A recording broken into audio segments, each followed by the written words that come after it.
السلام علیکم ناظرین، پروگرام ادائے رمضان کے ساتھ میں ہوں آپ کی ہوسٹ دعا خان اور میرے ساتھ ہیں ڈاکٹر عمیر۔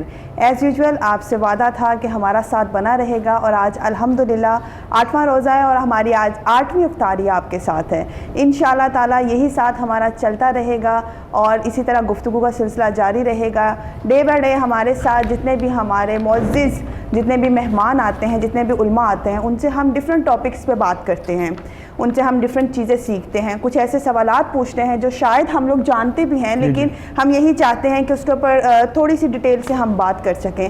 اور آج کا جو ہمارا ٹاپک بھی ہے وہ بہت خاص ہے، لیکن اس کا جو ٹاپک کا انٹرو ہے وہ تو میں ڈاکٹر عمیر کو کہوں گی، لیکن اس سے پہلے میں آپ سب کو بتاتی چلوں ہمارے ساتھ آج بہت ہی معزز شخصیت ہیں، کسی تعارف کے محتاج نہیں ہیں، جناب محمد مولانا عمران عباس مظہری صاحب موجود ہیں۔ السلام علیکم سر۔ وعلیکم السلام۔ انہی کے ساتھ ہمارے ساتھ پیر محمد وقاص منور صاحب موجود ہیں۔ السلام علیکم سر۔ اور ہمارے ساتھ سمرہ موجود ہیں، حافظہ ہیں، اور ان سے آج ہم نعت سنیں گے، ان سے ہم اچھے اچھے کلام سنیں گے۔ آج ہماری جو گفتگو کا آغاز ہوگا وہ ہم کوشش کریں گے کہ ہمارے پاس جتنے سوالات ہیں، جو ہمارا آج کا ٹاپک ہے اور ہم اس کے بارے میں جتنا کچھ جانتے ہیں، لیکن علامہ صاحب سے، پیر صاحب سے ہم اس کو ڈیٹیل سے ہم اس کے بارے میں جان سکیں۔ تو میرا خیال ہے ڈاکٹر عمیر ہم اپنے ٹاپک کی طرف بڑھتے ہیں۔ اس سے پہلے میں آپ سے پوچھوں آپ ٹھیک ہیں؟ کیونکہ میرا فرض ہے میں آپ سے بھی پوچھ لیا کروں نا آپ کی خیریت۔ اچھا، میرا خیال ہے کہ ہم اپنے ٹاپک کی طرف جائیں۔ ڈاکٹر عمیر آپ ہمارا ٹاپک بتائیں، ٹاپک کے بعد ہم حمد پہ آتے ہیں اور پھر اپنے سوالوں کا سلسلہ شروع کریں گے۔ جی بسم اللہ الرحمن الرحیم۔ السلام علیکم ورحمۃ اللہ وبرکاتہ۔ ناظرین کرام، آج کا جو ٹاپک ہے وہ انتہائی دلچسپ ٹاپک ہے اور میں سمجھتا ہوں کہ پوری دنیا اس چیز کو جاننا چاہتی ہے۔ اور ہمارا ٹاپک ہے سچ ایک معاشرتی ضرورت ہے۔ جیسے قرآن پاک میں بھی اللہ فرماتا ہے یا ایھا الذین آمنوا وکونوا مع الصادقین، اے لوگو ایمان لاؤ اور سچوں کا ساتھ دو۔ آخر یہ سچ ہے کیا؟ سچ کہتے کس کو ہیں؟ یہ سچ وہی سچ ہے جس کو ہم سچ سمجھتے ہیں یا کہ سچ کچھ اور ہے؟ تو اس کے اوپر پوری تفصیل سے انشاءاللہ بات ہوگی۔ تو اس سے پہلے ہم چلتے ہیں حمد کی طرف، تو کیوں دعا؟ بالکل سمرہ، آپ ہمیں کوئی کلام باری تعالیٰ سنا دیجیے گا۔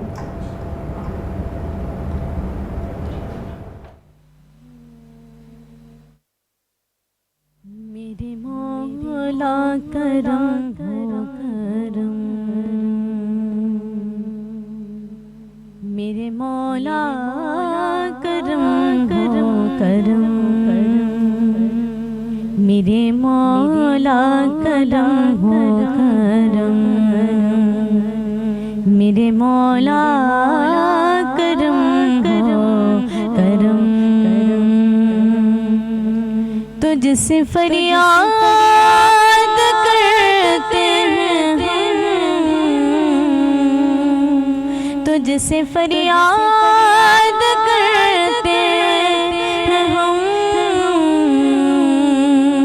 میرے مولا کرم ہو کرم کرم، میرے مولا کرم ہو کرم، میرے مولا کرم ہو کرم۔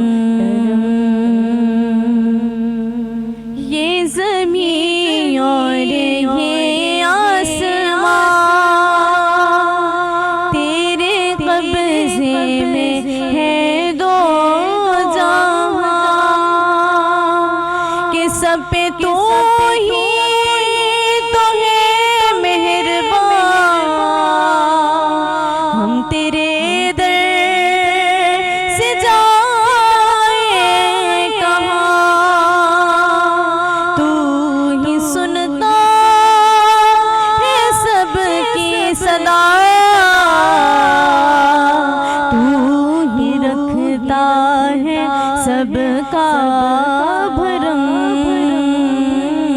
میرے مولا کرم کرم، میرے مولا کرم کرم، بے قصوں کو سہارا ملے، ڈوبتوں کو کنارہ ملے، کہ سر سے طوفان پل میں ٹلے،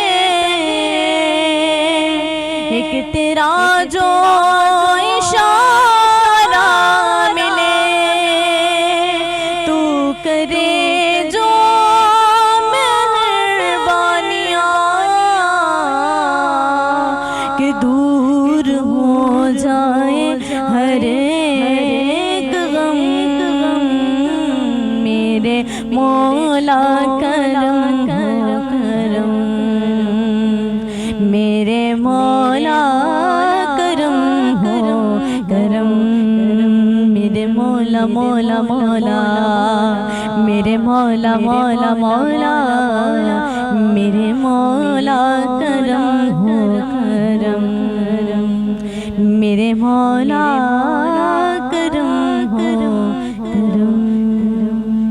ماشاء اللہ بہت بہت بہت خوبصورت، آپ نے بہت خوبصورت انداز سے اس کو پڑھا.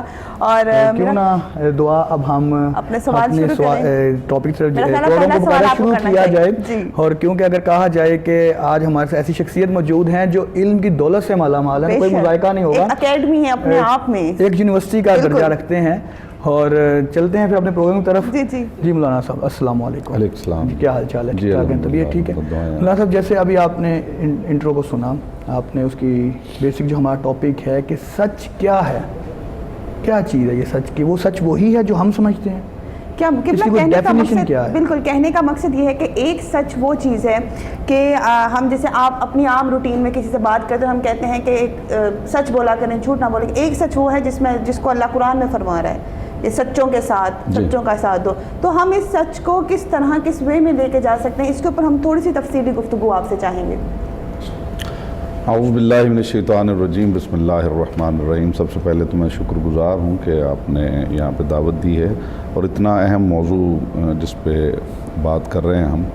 دیکھیے کسی بھی موضوع کے اعتبار سے تب تک آپ گفتگو کرنے کی پوزیشن میں نہیں ہوتے جب تک آپ اس موضوع کو ڈیفائن نہیں کرتے. جی جی. ایک ڈیفینیشن وہ ہوتی ہے جو عرفی ڈیفینیشن ہوتی ہے، یعنی معاشرے کے جتنے افراد ہیں وہ اس کے بارے میں کیا سوچتے ہیں، اور ایک اس کی ٹیکنیکل ڈیفینیشن ہوتی ہے. سچ کے حوالے سے اس کی دو جہتیں ہیں، دو اس کی ڈائمنشنز ہیں. ایک سچ بمانی ریئلٹی ہوتا ہے. جی. سورج ایک سچ ہے، پاکستان ایک سچ ہے، موت ایک سچ ہے، وجود خدا ایک سچ ہے. یہ سچ بمانی ریئلٹی ہے. ایک ہوتا ہے وربل ٹروتھ. وربل ٹروتھ کا مطلب یہ ہوتا ہے کہ آپ نے جو واقعہ دیکھا ہے اسے من و ان جب بیان کرتے ہیں تو اسے سچ کہا جاتا ہے. یعنی باہر ایک واقعہ ہوا ہے، میں نے دیکھا ہے اور میں نے آ کے بیان کر دیا ہے، تو آپ کہیں گے کہ آپ نے سچ بولا اگر وہ کنفرم ہو جائے. لیکن اس کے ساتھ ساتھ جو ریئلٹی ہے اس کو بھی سچ کہا جاتا ہے. عربی میں دو لفظ الگ الگ استعمال ہوئے ہیں، ایک حق اور ایک صدق. حق بمانی ریئلٹی اور صدق بمانی سچ. ہماری لینگویج میں ہم ایک ہی سچ استعمال، ایک ہی لفظ استعمال کرتے ہیں اور اسے مختلف مقامات پہ مختلف معنی مراد لیتے ہیں. تو قرآن مجید میں جب پروردگار کے بارے میں آپ پڑھیں گے، جب آپ موت کے بارے میں پڑھیں گے، جب آپ جنت کے بارے میں پڑھیں گے، تو ان سب کے ساتھ جو تلقین پڑھی جاتی ہے اس میں بھی یہ لفظ ہیں، الموت حق والنار حق وسوال منکر و نکیر فی القبر حق. یعنی منکر نکیر کا سوال جو ہے وہ ایک ریئلٹی ہے، موت ایک ریئلٹی ہے، جنت ایک ریئلٹی ہے، ان اللہ حق، اللہ کی ذات ایک ریئلٹی ہے. تو سچ بمانی ریئلٹی اور سچ بمانی وربل ٹروتھ. اب اس کے حوالے سے آپ کو الگ الگ کویشچن بنانے پڑیں گے کہ آپ ریئلٹی کے متعلق بات کر رہے ہیں یا وربل ٹروتھ کے بارے میں بات، کیونکہ ان دونوں کے ریکوائرمنٹس مختلف ہیں.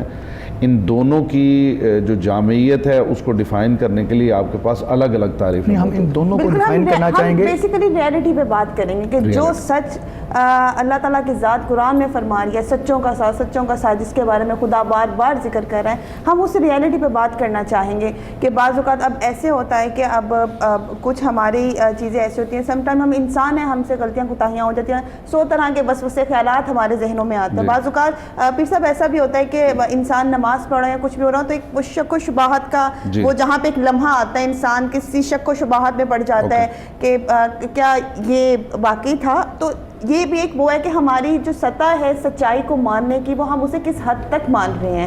کہنے کا مقصد یہ بھی ہے کہ اگر انسان کے ذہن میں بے شک اللہ تعالیٰ کی ذات برحق ہے، قرآن، روزہ، قیامت، سب کچھ برحق ہے، سچ ہے یہ سب، لیکن جہاں پہ انسان اس کی شک و شبہات میں آ جاتا ہے تو وہ اس سچ کو جہاں پہ شک میں پڑ جاتا ہے اس کی وجوہات کیا ہے، اور جو اللہ فرما رہا ہے وہ بیسیکلی کس کے بارے میں فرما رہا ہے. دیکھیے میں ایک بات عرض کر دوں، آپ کو حیرت بھی ہوگی، نبی اکرم صلی اللہ علیہ وآلہ وسلم پر قرآن نازل ہوا، اور نبی کی ذات وہ ہے کہ جسے عرب کے ان مشرکوں نے، بدوؤں نے، جنہوں نے رسول اللہ کی رسالت کا کلمہ نہیں پڑھا تھا، انہوں نے ان کے کردار کا کلمہ پڑھا تھا. بہرحال یعنی وہ یہ مانتے تھے کہ یہ صادق ہے، یہ امین ہے.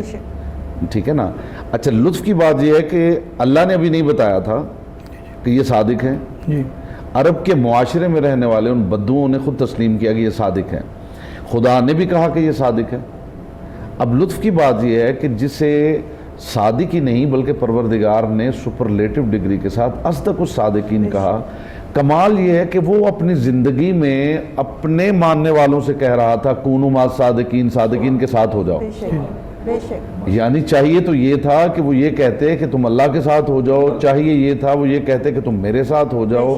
کمال کی بات یہ ہے کہ وہ اپنے چاہنے والوں سے, اپنے ماننے والوں سے یہ کہہ رہے تھے کہ کونوا مع صادقین, تم صادقین کے ساتھ ہو جاؤ. بے شک. اس کا مطلب یہ ہے کہ رسول اکرم صلی اللہ علیہ وآلہ وسلم اپنی حیات طیبہ میں کچھ ایسے سچے افراد کا تعارف کروا رہے تھے کہ اگر یہ, کیونکہ یہ بہت ممکن ہے کہ کوئی بندہ پروردگار کا کلمہ پڑھے لیکن وہ رسول اللہ کی رسالت پہ ایمان نہ رکھے. یہ بھی بہت ممکن ہے کہ ایک شخص توحید کا کلمہ پڑھے, رسول اللہ کا کلمہ پڑھے, مگر ان صادقین سے قرب نہ پا سکے. صادقین سے مراد کیا ہے؟ وہ صادقین سے کون مراد وہ افراد ہیں اگر آپ قرآن کا مطالعہ کریں تو کچھ افراد ہیں, گروہ ہے جنہیں قرآن نے صادقین قرار دیا. وہ کون ہے کہ نجران کے عیسائی جو ہیں ان کا ایک ڈیلیگیشن آتا ہے رسول اکرم صلی اللہ علیہ وآلہ وسلم کے پاس, اور اس بات پہ ڈیبیٹ ہوتی ہے کہ عیسیٰ جو ہیں معاذ اللہ ابن اللہ ہے. رسول خدا فرماتے ہیں کہ نہیں, وہ اللہ کے نبی ہیں, اور وہ ماننے کے لیے تیار نہیں.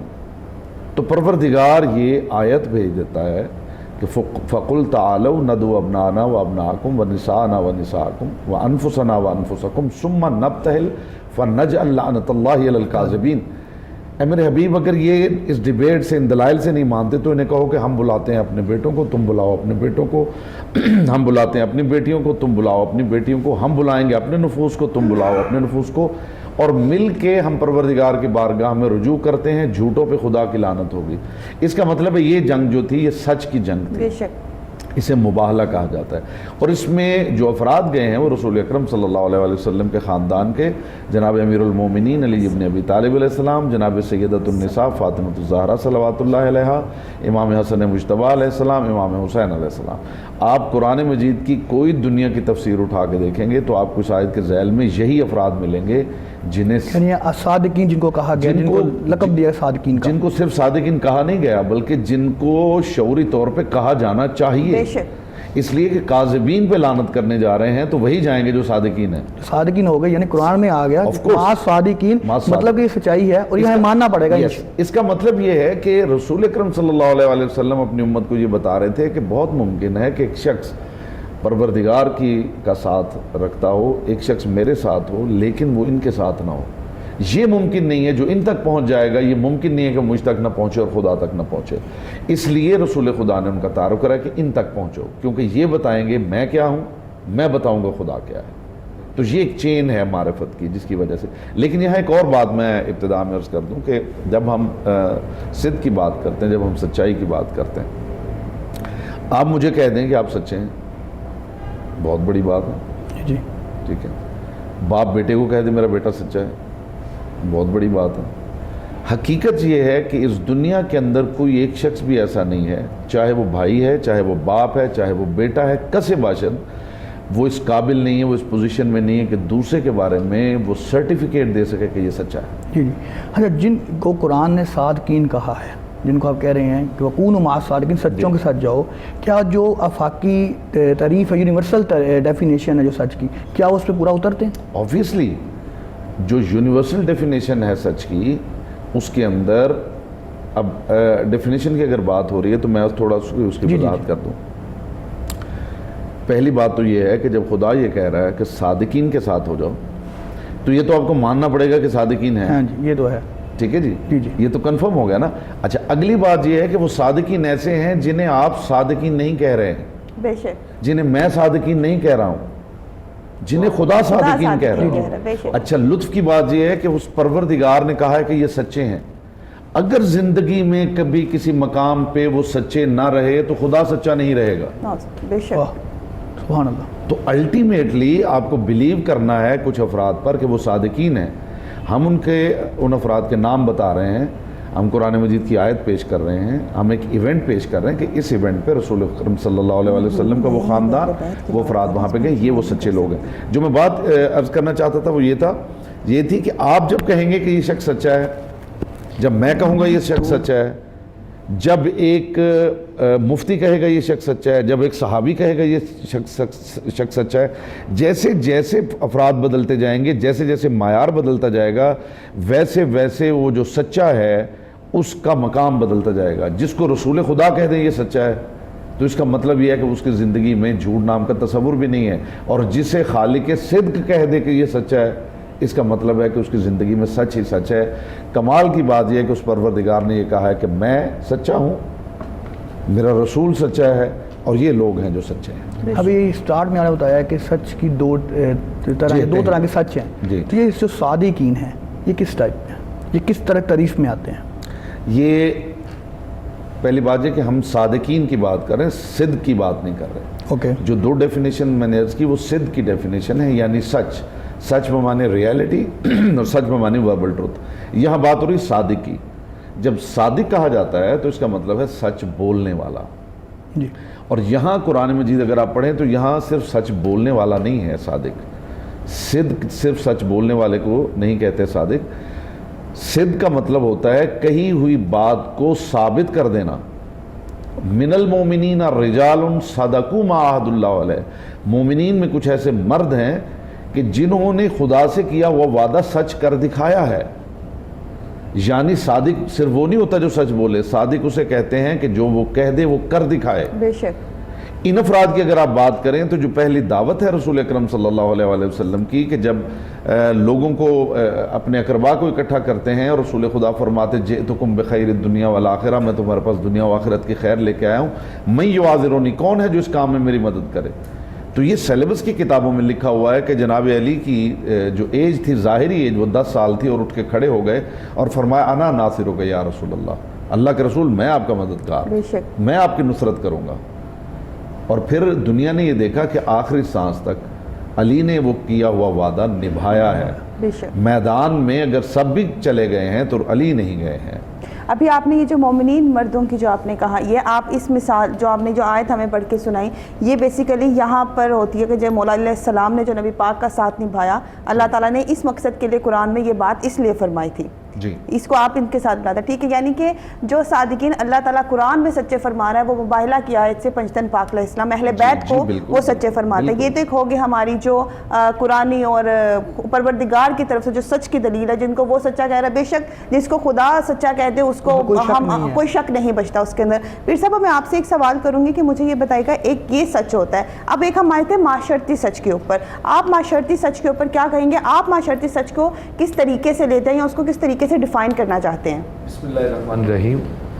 خالق کائنات نے قرآن پاک میں ارشاد فرمایا، جیسا کہ علامہ عمران عباس مزاری صاحب بڑی خوبصورت گفتگو فرما رہے تھے، فرمایا یا ایھا الذین آمنوا اتقوا اللہ وقولوا قولا سدیدا یصلح لکم اعمالکم ویغفر لکم ذنوبکم۔ خالق کائنات کہتا ہے ایمان والو سیدھا اور سچا قول بات کرو۔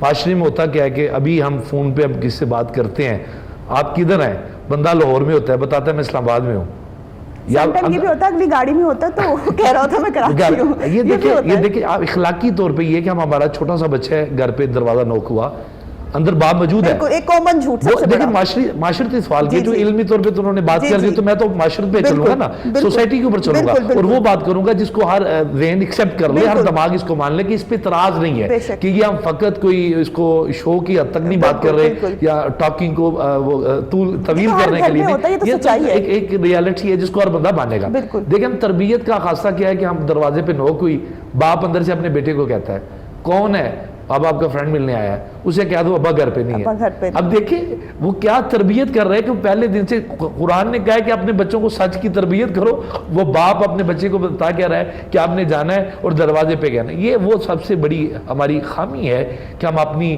آنے والی نسل کو، جنریشن کو، جو آغاز کے اندر سب کے اندر اس کے اندر کمی ہے، وہ ہم وہاں سے آغاز کرتے ہیں۔ اس طرح کا معاشرہ ڈیولپ کر رہے ہیں جہاں پہ ہم سچ جی بات کرنے والے کو ہم لائک نہیں کرتے، پسند نہیں کرتے۔ اگر کوئی محبت کا دعویٰ کرے گا وہ بھی جھوٹ پہ، اگر کوئی کاروبار کی شہرت چاہتا ہے وہ بھی جھوٹ کے اوپر مبنی کرتا ہے۔ اور معاشرے کے اندر اگر افراد کی سوچ یہ ہو جائے کہ میرے کاروبار کی اگر ترقی ہے وہ جھوٹ میں ہے، تو پھر وہ سمجھے گا کہ جب تک میں نے جھوٹ نہ بولا، میں نے قسم نہ لی۔ اکثر میں نے دیکھا ہے کہ وہ دکاندار وہ جو چیز لی ہوتی ہے 10 روپے کی، وہ کہتے ہیں اللہ کی قسم یہ ہم نے لی 20 کی ہے، حتیٰ کہ ریٹ اس کا مارکیٹ ویلیو جو ہے وہ 10 روپے پتہ ہے اس کو, لیکن وہ قسمیں اٹھا رہا ہے, لیکن وہ یہ بلیو نہیں کر رہا کہ میرا رزق جو ہے, میرا معاشرہ جو ہے, میری اس کی وجہ سے کتنا بگاڑ پیدا ہوگا, اس سوسائٹی کے اندر کس طرح کے لوگ افراد ہیں. اور معاشرے کا سب سے بڑا جو کمی ہے, سب سے بڑی جو ہماری اس وقت کی ضرورت ہے وہ عصر حاضر کی, جس ٹاپک پہ آج میں چاہتا ہوں کہ توجہ دلائی جائے, کہ ہم آغاز میں اگر اپنے بچے کو یہ بتاتے ہیں کہ آپ نے آغاز جھوٹ سے کرنا ہے, اپنی بات کو سچائی کے ترازو میں نہیں تولنا, تو اس کا عنصر. اچھا پھر صاحب یہ بتائیں, اگر جھوٹ نہ ہو, یعنی کہ جھوٹ کا نہ ہونا سچ ہے, تو پھر اصل میں سچ کیا ہے؟ اگر صرف ہم جھوٹ سے پرہیز کرتے ہیں اور ایک جھوٹ کو چھوڑ دیتے ہیں, تو ایک سچ کی حقیقت کیا ہے, ہم اس کو کس زمرے میں لے کر آتے ہیں؟ معاشرے کے اندر اگر آپ سچ کی حقیقت کو جاننا چاہیں, اگر آپ کہیں گے یہ مرد ہے, ایک مرد کو آپ کہیں واقعی مرد ہے, ایک عورت کو کیا واقعی عورت ہے, ایک دنیا کائنات کے خوبصورت لوگ کو آپ کے خوبصورت ہے, ایک کالے رنگ کو کہ کالا ہے, وائٹ کو کہ یہ تو سچ ہے. تو اگر اس کو آپ تبدیل کر دیتے ہیں, اس کی فکر کو تبدیل کر دیتے ہیں, مثلا ہر ماں اپنے بیٹا اس کا کالا بھی ہوگا, وہ کہے گی میرا بیٹا چند ہے, حتیٰ کہ وہ چند نہیں ہے, حقیقت میں الفاظ کے زمرے میں بولا جاتا ہے. تو سچ الفاظ کے ساتھ ملا ہوا ایک ایسا ترازو ہے, ایک ایسی چین ہے جہاں سے ہم اپنے الفاظ کو بلڈ کر کے اگلا پیغام دیتے ہیں. مگر ہر حقیقت کو بیان کرنے کے لیے معاشرے کے اندر عنصر یہ رکھنا ہوگا کہ ہمارا معیار کیا ہے. کیا معاشرے کا یہی معیار ہے کہ ہم نے بچے کو یہ بتانا ہے کہ بیٹا آپ نے جو حقیقت بات ہے اس کا اعتراف کر لینا. مثلا کہ اگر آپ کے بیٹے نے غلطی کی ہے, کسی کی چیز کو اٹھا لی ہے, کسی کو گالی نکال دی ہے, کسی کے ساتھ اس کا جھگڑا ہو گیا, وہ گھر آ کر اپنے باپ کو بتاتا ہے کہ میں یہ کام کر رہا ہوں, تو وہ حقیقت میں اس نے سچ بیان کر دیا ہے, اس نے مان لیا ہے. اگر وہی بچہ انکار کر دیتا ہے میں نے کیا ہی کچھ نہیں ہے, وہ اپنی غلطی پہ آتا ہی نہیں ہے, اعتراف ہی نہیں کرتا, تو وہ معاشرے کا سب سے بڑا ایک ایسا نسور جنم لے گا جہاں سے برائی چلتی چلی جائے گی. اچھا پھر صاحب, ڈاکٹر عمیر, میرا ایک سوال ہے پھر صاحب سے. پھر صاحب مجھے یہ بتائیں کہ آپ سے بھی میں اس کے اوپر تھوڑی سی تفصیلی گفتگو چاہوں گی کہ ہم بعض اوقات کہتے ہیں کہ جھوٹ بول لیتے ہیں, کسی کی بھلائی کے لیے جھوٹ بولنا کوئی حرج نہیں ہے, یہ ایک ہوتا ہے. اور سم ٹائم ایسا ہوتا ہے کہ کچھ ایسے حالات پیدا ہو جاتے ہیں, کچھ ایسی جگہ ہو جاتی ہیں جہاں پہ ہمیں جھوٹ کا سہارا بھی لینا پڑ جاتا ہے. تو اور بے شک اللہ جھوٹے کو پسند بھی نہیں فرماتا, تو اس بات کے اندر کیا ہم پہ گناہ اسی حساب سے ہیں, یا کسی کے اچھائی کے لیے وہ ہمارے گناہوں میں نہیں آتا؟ اس بارے میں آپ دونوں کی کیا رائے ہے؟ قبلہ سب سے لے. جی دیکھیے, گزارش یہ ہے کہ دین جو پیرامیٹرز دیتا ہے وہ بڑے ہی زبردست معیارات ہیں. دین آپ کو یہ کہتا ہے کہ خدا سچوں کو پسند کرتا ہے, خدا سچوں کو چاہتا ہے, خدا سچوں سے محبت کرتا ہے, خدا جھوٹوں پہ لعنت کرتا ہے, خدا جھوٹوں سے نفرت کرتا ہے. لیکن اس کے ساتھ ایک اور پہلو ہے جو بڑا قابل ذکر ہے, وہ یہ ہے کہ نبی اکرم صلی اللہ علیہ وآلہ وسلم کا یہ فرمان واجب الاذان ہے کہ دو مومنین کو جدا کرنے والے سچ سے دو مومنین کو ملا دینے والا جھوٹ بہتر ہے. یہ بھی ریکوائرمنٹ ہے دین کی. محض یہ کہنا جی میں سچا انسان ہوں, جی میں تو بات منہ پہ کر دیتا ہوں, یہ اس ریالٹی کو نہ سمجھنے کا نتیجہ ہے. دین میں فلیکسیبلٹی ہے, دین سچویشنز کو دیکھتا ہے, دین پرسن ٹو پرسن اور سچویشن ٹو سچویشن جو ویریشنز ہیں اس کے اوپر وضاحت سے دین گفتگو کرتا ہے. دین یہ کہتا ہے کہ فرض کیجئے میں آپ کو مثال دے دوں, اگر ایک شخص نے آپ کے پاس بطور امانت تلوار رکھی ہے, یا آج کے دور میں گن کہہ لیں, ٹھیک ہے, وہ بطور امانت آپ کے پاس موجود ہے, اور آپ کے یہ علم میں ہو کہ یہ شخص اگر میرے پاس آتا ہے اور مجھ سے یہ گن لے کے فلاں بندے کو مار دے گا, اب آپ پہ شرعاً تو یہ واجب ہے کہ آپ امانت واپس کریں. بالکل. لیکن یہ جو سچویشن ہے, اس سچویشن میں اگر آپ امانت واپس کریں گی تو آپ اس میں شامل ہو جائیں گی اس ایکٹ میں کہ جو وہ کرنے جا رہا ہے, کیونکہ یہاں سچویشن ہی انٹائرلی ڈیفرنٹ ہے. بالکل ٹھیک ہے. تو یہاں یہ جو آپ نے فرمایا نا کہ دین میں صرف یہ نہیں ہے کہ سچ ہی بولنا ہے ہر جگہ, اور کچھ ایسے سچ ہوتے ہیں کہ آپ سے مانگے بھی نہیں جاتے اور آپ خواہ مخواہ بولنا شروع کر دیں. دین ایسے سچ کی بھی آپ کو نہیں کہتا کہ آپ خواہ مخواہ ہی سچ بولتے چلے جائیں. بہت ساری ریالٹیز ایسی ہیں, بہت سارے سچ ایسے ہیں جن کے اوپر پردہ ڈالنا بھی بہت ضروری ہوتا ہے. یہ جو دوسروں کے عیوب پہ پردہ ڈالنا ہے, یہ سچ ہی پہ پردہ ہے. بالکل. ٹھیک ہے. اگر آپ کسی کا جنازہ پڑھ رہے ہیں اور یہ کہہ رہے ہیں اللہم انا لا نعلم منہ الا خیر، پروردگار میں اس کے بارے میں سوائے خیر کے کچھ نہیں جانتا، یہ سچ ہی پہ پردہ ڈلا ہوا ہے. بالکل. اور پتہ نہیں ہمارے کتنے سچ ہیں، ہمارے کیریکٹر کے، ہماری ذات کے کتنے سچ ہیں اور تلخ سچ ہیں جن پہ اس پروردگار نے، ستار نے پردہ ڈال رکھا ہے. تو ہر جگہ سچ سچ کا ڈنڈورا پیٹنا یہ بھی کوئی عقل مندی نہیں ہے. یہ سمجھنے کی ضرورت ہے کہ کہاں سچ بولنا ہے اور کیسے سچ بولنا ہے. مولانا صاحب میرا ایک سوال ہے کہ کیا ایمان ایک سچ ہے؟ اگر سچ ہے تو عقیدے اور سچ میں کیا فرق ہے؟ دیکھیے ایمان جو ہے وہ سچ کی اس ڈیفینیشن میں نہیں آتا ہے. ایمان آپ کا یقین ہے، جو آپ کہہ رہے ہیں، جو آپ نے زبان سے کہا ہے. آپ نے زبان سے یہ اٹر کیا ہے لا الہ الا اللہ محمد الرسول اللہ، آپ نے بس کہا ہے. جی. ابھی دیکھیں نا، ایک شخص ہندو ہے، ایک شخص عیسائی ہے، ابھی مسلمان ہوا ہے، تو اس نے لا الہ الا اللہ کہا. ابھی اسے الہ کی فلسفی کا تو نہیں پتا. ابھی وہ یہ نہیں جانتا کہ اس پروردگار کے خواص کیا ہیں، اس کی خوبیاں کیا ہیں، اس سے ذات کی نفی، صفات کی نفی کرنی ہے، اور اس کا وہ ازلی ہے اور وہ حادث نہیں ہے. یہ سارا بھی اسے نہیں پتا. ابھی اس نے لا الہ الا اللہ کہا ہے. ابھی رسول خدا کی معرفت نہیں ہے اسے. ابھی محمد الرسول اللہ کہا ہے تو مسلمان تو ہو گئے. جس دن اسے اپنے کہے ہوئے کا اپنے دل میں یقین آ جائے گا کہ جو میں کہہ رہا ہوں ایسا ہی ہے، یہ ریئلٹی ہے، اس کیفیت کو ایمان کہا جاتا ہے. یعنی جب وہ سچ جس کو وہ زبان سے ادا کر رہا ہے، مثلا میں کہہ رہا ہوں کہ لائٹ جل رہی ہے، یہ میں نے کہہ دیا ہے، لیکن اگر میرے دل میں اس بات کا یقین ہے، جیسے جناب ابراہیم علیہ السلام نے کہا تھا کہ پروردگار یہ مردہ میں دیکھنا چاہتا ہوں تو کیسے زندہ کرتا ہے، تو پروردگار نے کہا کہ کیا تیرا ایمان نہیں ہے؟ فرمایا ایمان ہے ولیکن لیطمئن قلبی، قلب میں اطمینان نہیں، قلبی اطمینان کے لیے. تو یہ جو کیفیت ہے یقین اور اطمینان کی جو کیفیت ہے، اس کو ایمان کہا جاتا ہے. جب آپ کو ریئلٹی واقعاً آپ کا دل مان جائے کہ یہ ریئلٹی. بہت سے لوگ ہیں جو باپ کو باپ مانتے ہیں، باپ کو باپ مانتے ہیں، لیکن اگر بات یقین کی آ جائے تو ہر بندہ ڈی این اے ٹیسٹ لے کے نہیں پھر رہا. بالکل. سمجھ رہے ہیں؟ جی. تو جی ناظرین، یہاں پہ وقت ہوا ہے ایک بریک کا. دیکھتے رہیے پروگرام ادائے رمضان. ملتے ہیں ایک بریک کے بعد.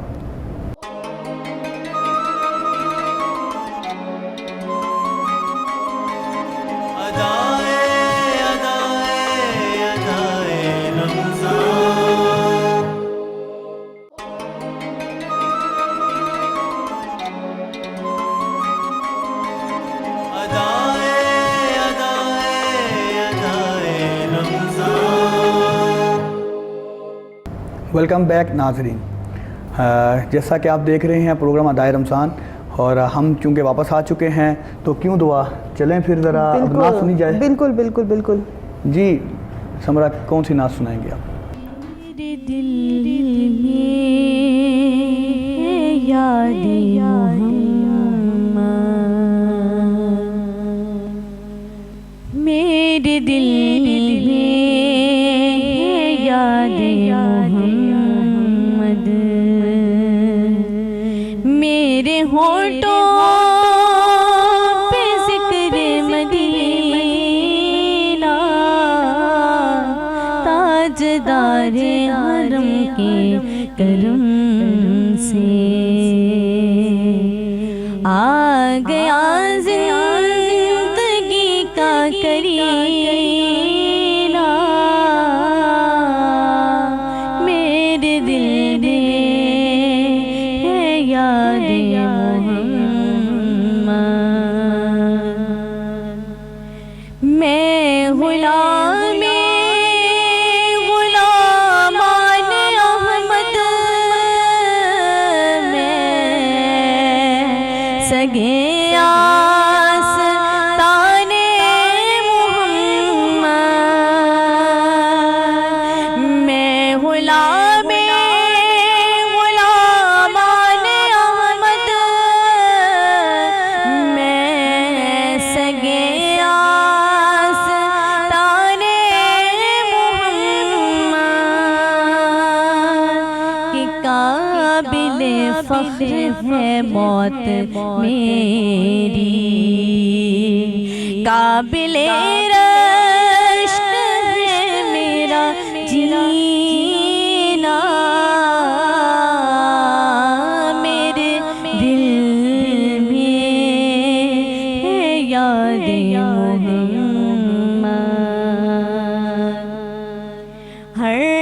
خطا پر میرے چشم پوشی، ہر طلب پہ عطاؤں کی بارش، ہر خطا پہ میرے چشم پوشی، ہر طلب پہ عطاؤں کی بارش، کہ مجھ گناہگار پر کس قدر ہے مہربان تاجدار مدینہ، میرے دل میں ہے یاد محمد، کہ دل شکستہ ہے میرا تو کیا غم، اس میں رہتے ہیں شاہ دو عالم، اس میں رہتے ہیں شاہ دو عالم، کہ جب سے مہماں ہوئے ہیں وہ دل میں، کہ جب سے مہماں ہوئے ہیں وہ دل میں، کہ دل میرا بن گیا ہے مدینہ،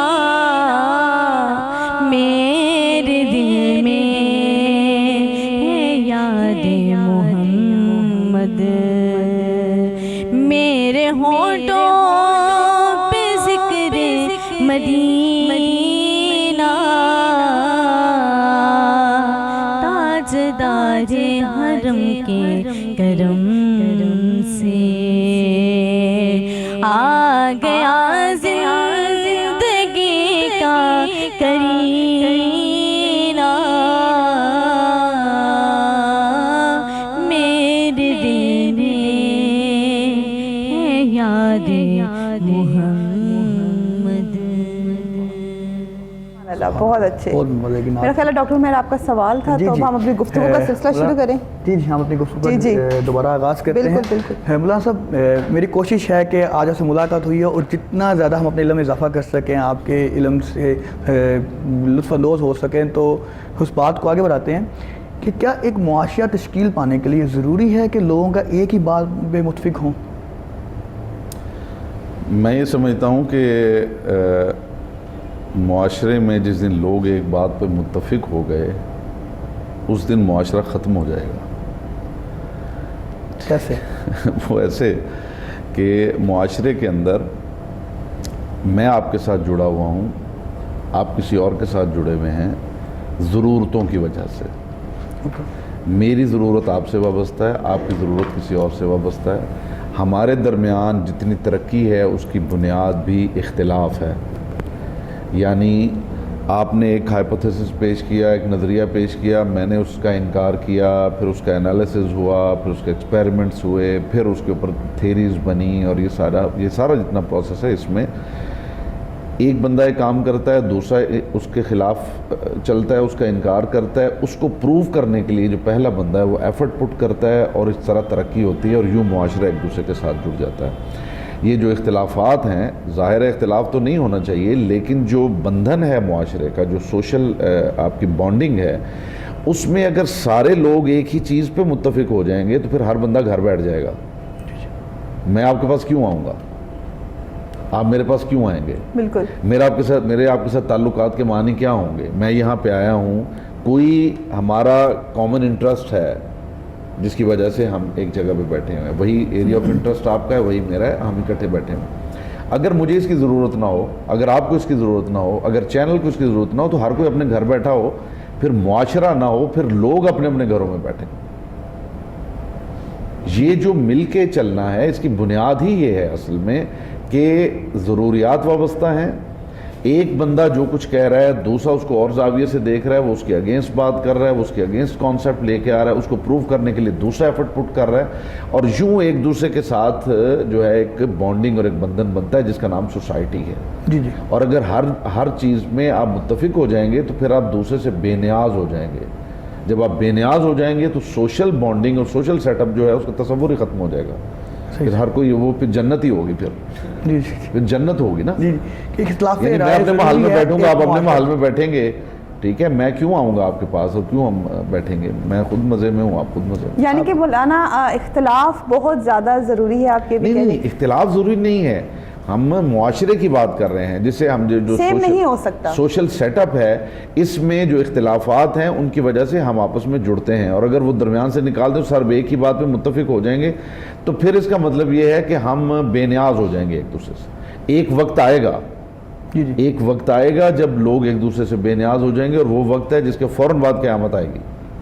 یہ قرآن کا فیصلہ ہے, یہ قرآن کا فیصلہ ہے کہ ایک وقت ایسا آئے گا کہ جب زمین خزانے اگل دے گی اور کوئی اٹھانے والا نہیں ہوگا. یہ رسول اکرم صلی اللہ علیہ وسلم کا کہنا ہے کہ وہ وقت آئے گا زکوٰۃ دینے والے ہوں گے, کوئی لینے والا نہیں ہوگا, خیرات دینے والے ہوں گے, کوئی لینے والا نہیں ہوگا, اس لیے کہ لوگ ایک دوسرے سے بے نیاز ہو جائیں گے.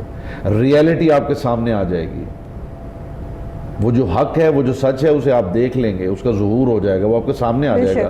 جب آ جائے گا سب ایک بات پہ متفق ہو جائیں گے, اور وہ جو سماج ہے اس کی ضرورت ختم ہو جائے گی, اس کے فوراً بعد قیامت آ جائے گی. جی جی. پیر صاحب میرا آپ سے سوال ہے کہ جو علماء کرام ہیں جو آج کل کے, وہ کتنا زور دیتے ہیں سچ پہ؟ ان کے نظریات کے مطابق کتنی کتنا بنیادی جو ضرورت ہے سچ کی, کتنی ضرورت ہے؟ جیسے آپ نے پہلے قرآن کریم کی آیت پڑھی ہے, یا ایھا الذین آمنوا اتقوا اللہ وقولوا قولا سدیدا, اور ایک پروردگار عالم فرمایا یا ایھا الذین آمنوا اتقوا اللہ وکونوا مع الصادقین, اے ایمان والو اللہ سے ڈرو اور سچوں کے ساتھ ہو جاؤ. تو علماء کا جو گروہ ہے, اہل علم کا, دانشور کا, وہ تو کہتے ہیں کہ نبی اکرم صلی اللہ علیہ وسلم نے فرمایا کہ جب ایک بندہ غلط بات کرتا ہے, جھوٹ بولتا ہے, تو رحمت کے فرشتے 40 کلومیٹر تک اس سے دور چلے جاتے ہیں کہ اس کی بدبو اس قدر ہوتی ہے کہ جو میرے کریم آقا علیہ وسلم, نبی پاک صلی اللہ علیہ وسلم, جیسے قبلہ نے فرمایا کہ حضور نے اعلان نبوت ہی سچ پہ, آپ نے پوچھا کہ میرے کردار کے بارے میں تم کیا کہتے ہو, تو آقا کریم نے فرمایا کہ اگر میں تمہیں کوئی اس پہاڑ کی اس اوٹ سے تمہارے اوپر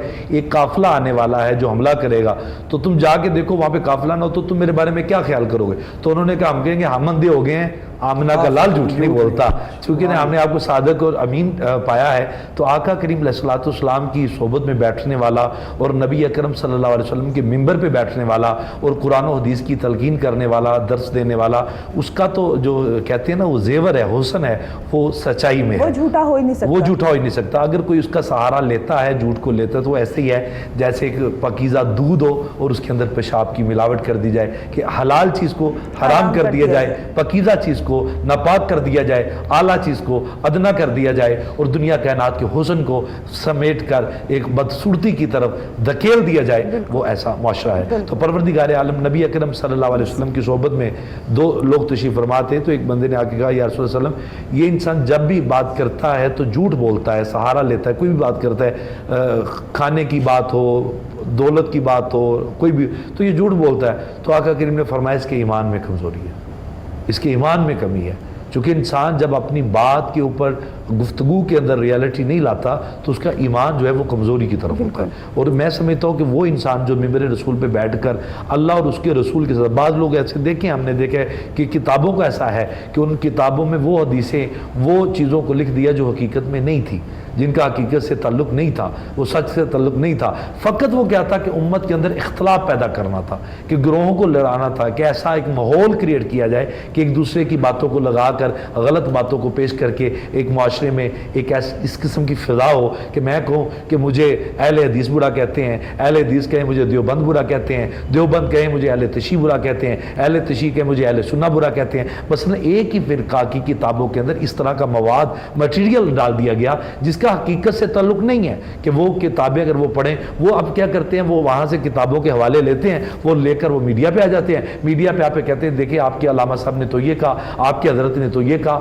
آپ کے مولانا تو نے یہ کہا. اب وہ مولانا کی بات کو مقدم کریں گے, قرآن کی بات کو مقدم نہیں کریں گے, وہ حدیث کی بات کو مقدم نہیں کریں گے. تو میں سمجھتا ہوں کہ ہمارے دیکھنے والوں کو یہ سمجھنا چاہیے, سچائی کو ماننے کے لیے ہمارے پاس جو معیار ہے, سب سے پہلے کتاب اللہ ہے, پھر رسول پاک کا فرمان, اور اس کے جب ہم اس کے معیار کے اوپر پر رہیں گے, اس کی حدود ضربے کے اندر رہیں گے, تو پھر ہم حقیقت کے ساتھ اس معاشرے کو جنم لیں گے جس معاشرے کی ضرورت ہے, جس معاشرے کے اندر امن کی بات ہوگی, اخلاقیات کی بات ہوگی, عدل کی بات ہوگی, مساوات کی بات ہوگی. سیاست بھی کریں, مگر سیاست کے اندر اگر آپ جھوٹ کو ملاوٹ کر کے دنیا کائنات کی ایک دولت سمیٹنے کے لیے کہ اگر کسی کی زندگی برباد ہوتی ہے تو ہو جائے, کسی کا کردار برباد, اس کا تمام اس کو ختم کیا جا سکتا ہے تو کیا جا سکے, ہمیں صرف یہ ہے کہ ہم نے اپنے آپ کو امپروو کرنا ہے. تو یہ سمجھ لے کہ معاشرے کی وہ برائی ہے جو جھوٹ سے اور جو دھوکے سے جنم لیتی ہے. بالکل صحیح. اچھا قبلہ, میرا ایک سوال ہے کہ اللہ تعالیٰ نے قرآن میں کاذب کئی جگہ ذکر آیا اس کا, وہ بے شک, اور اللہ تعالیٰ نے لعنت بھی کی ہے. تو یہ دراصل کاذبین کون ہے؟ اللہ کن کو کاذب کہتے ہیں؟ دیکھیے, ہر بندہ جو حقیقت کا انکار کرے وہ کاذب ہے. اللہ. اچھا, جھوٹ بولنے والا اتنا خطرناک نہیں ہے جتنا حقیقت کو جھٹلانے والا خطرناک. بے شک. جھوٹ بولنے والا اتنا خطرناک نہیں ہے جتنا سچ کو جھٹلانے والا خطرناک ہے. جو قرآن مجید ہے اس نے بار بار صرف جھوٹ بولنے والوں کے اوپر ہی فوکس نہیں کیا, اس نے جھٹلانے والوں, لعنت ہے جھٹلانے والوں پہ. یہ وہ لوگ ہیں جو جھٹلایا کرتے تھے میدان قیامت میں, یہ وہ لوگ ہیں جو جھٹلایا کرتے تھے. جھٹلانے والوں کی قرآن نے بہت بات کی ہے.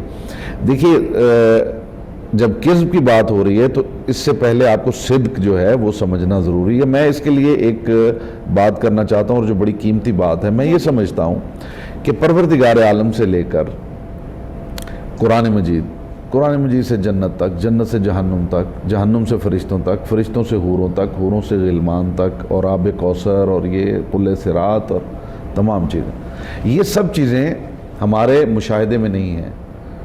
یہ سب چیزیں صرف رسول اکرم صلی اللہ علیہ وسلم نے بتائی ہیں. حتیٰ کہ ہم نہیں جانتے کہ خدا کون ہے, رسول اکرم صلی اللہ علیہ وسلم نے بتایا. جبریل کو ہماری تو خیر مجال ہی نہیں, ہم تو بعد کے لوگ ہیں جو اس وقت وہاں رسول اکرم صلی اللہ علیہ وسلم کے قریب بیٹھے ہوئے ہوتے تھے, انہیں بھی خبر نہیں ہوتی تھی کہ جبریل کب آیا تھا اور کب گیا تھا. رسول اکرم صلی اللہ علیہ وسلم بتاتے تھے کہ ابھی جبریل آیا تھا پروردگار کا یہ پیغام لے کے. اس کا مطلب یہ کہ یہ تمام چیزیں ہڈن ہیں, یہ ہم سے پوشیدہ ہیں.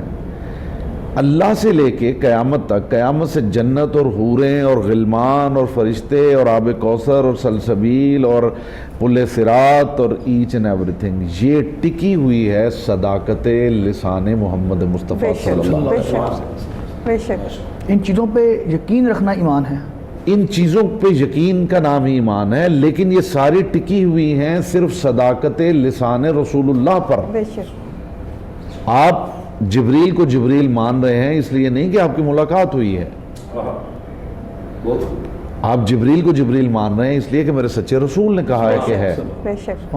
ہمیں نہیں پتا ہے کہ قرآن جو ہے وہ خدا کا کلام ہے, خدا ہمارے سامنے بولا ہی نہیں ہے, ہم نے خدا کی کبھی آواز نہیں سنی. یہ صداقت محمد مصطفیٰ صلی اللہ علیہ وسلم ہے کہ ہم اس قرآن کو کہہ رہے ہیں کہ یہ کلام پروردگار ہے, جبکہ وہ لسان رسول اللہ سے برآمد ہوا ہے. یعنی آیت خود رسول خدا پڑھا کرتے تھے اور پڑھنے کے بعد کہتے تھے یہ کلام اللہ ہے.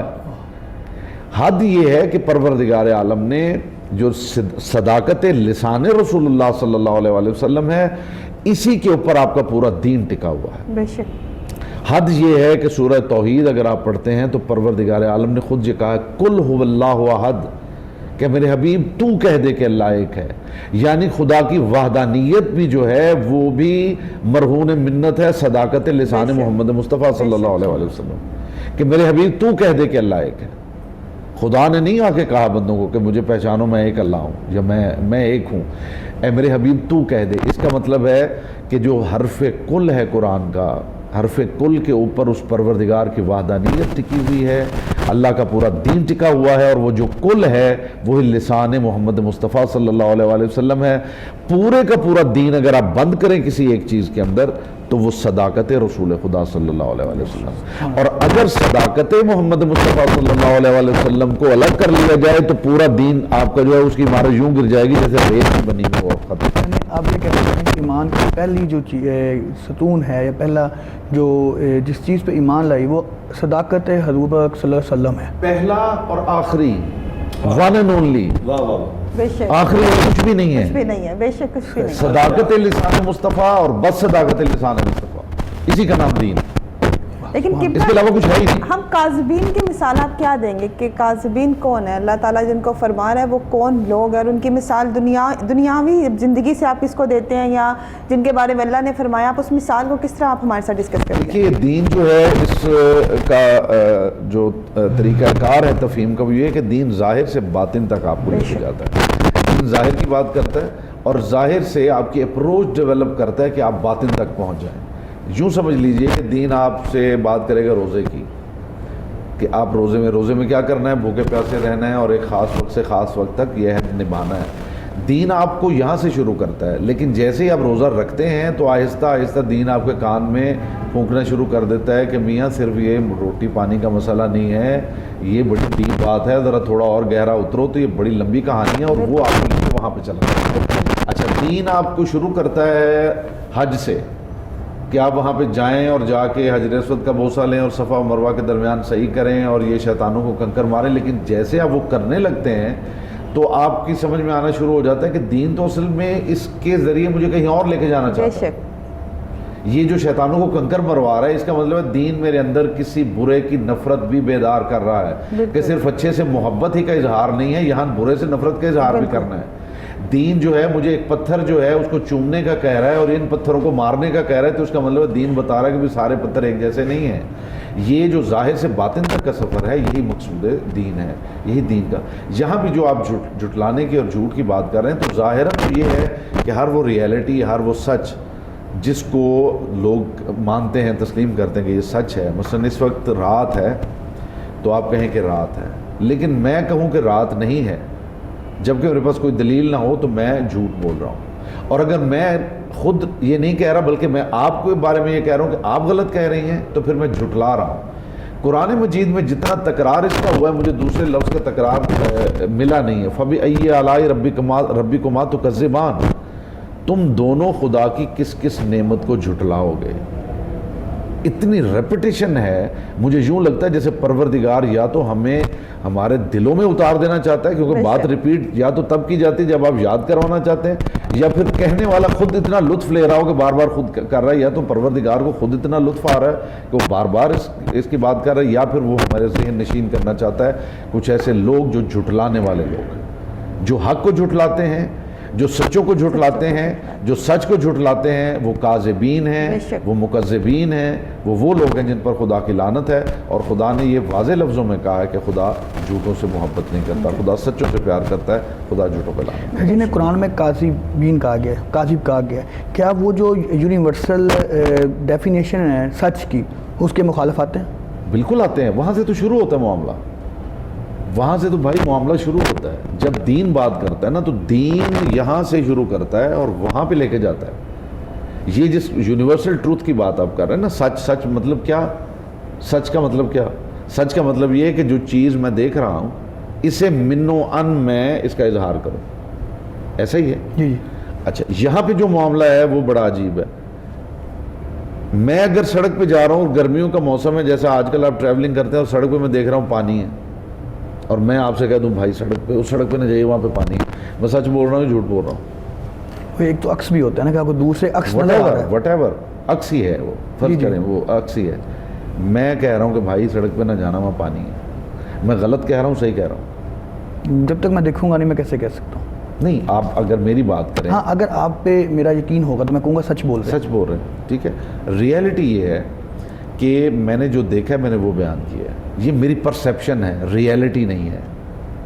ریئلٹی یہ ہے کہ وہ ایک ایلیوژن ہے، بالکل وہ ایک ایلیوژن ہے۔ تو صرف جو میں دیکھ رہا ہوں اس کا بیان کرنا یا اس کا اظہار کا نام سچ نہیں ہے، ٹرو پرسیپشن کا بیان کرنا سچ کہلاتا ہے۔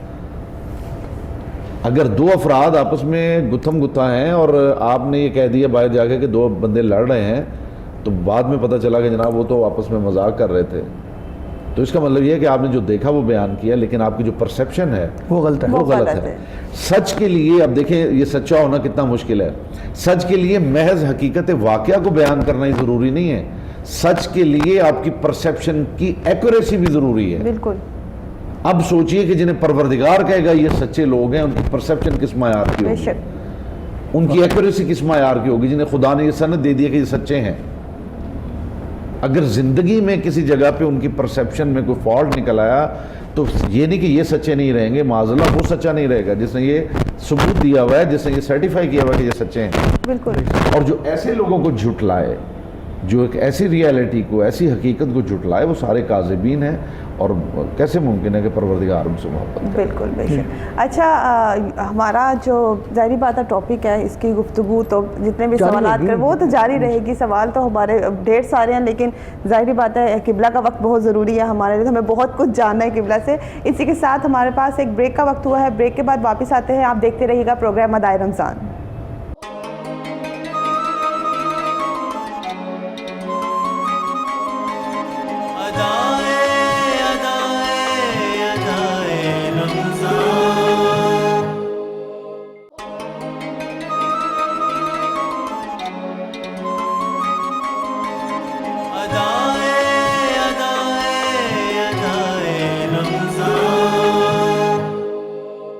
السلام علیکم، ویلکم بیک ناظرین، ہم آ گئے ہیں بریک سے واپس اور افطار سے بھی واپس۔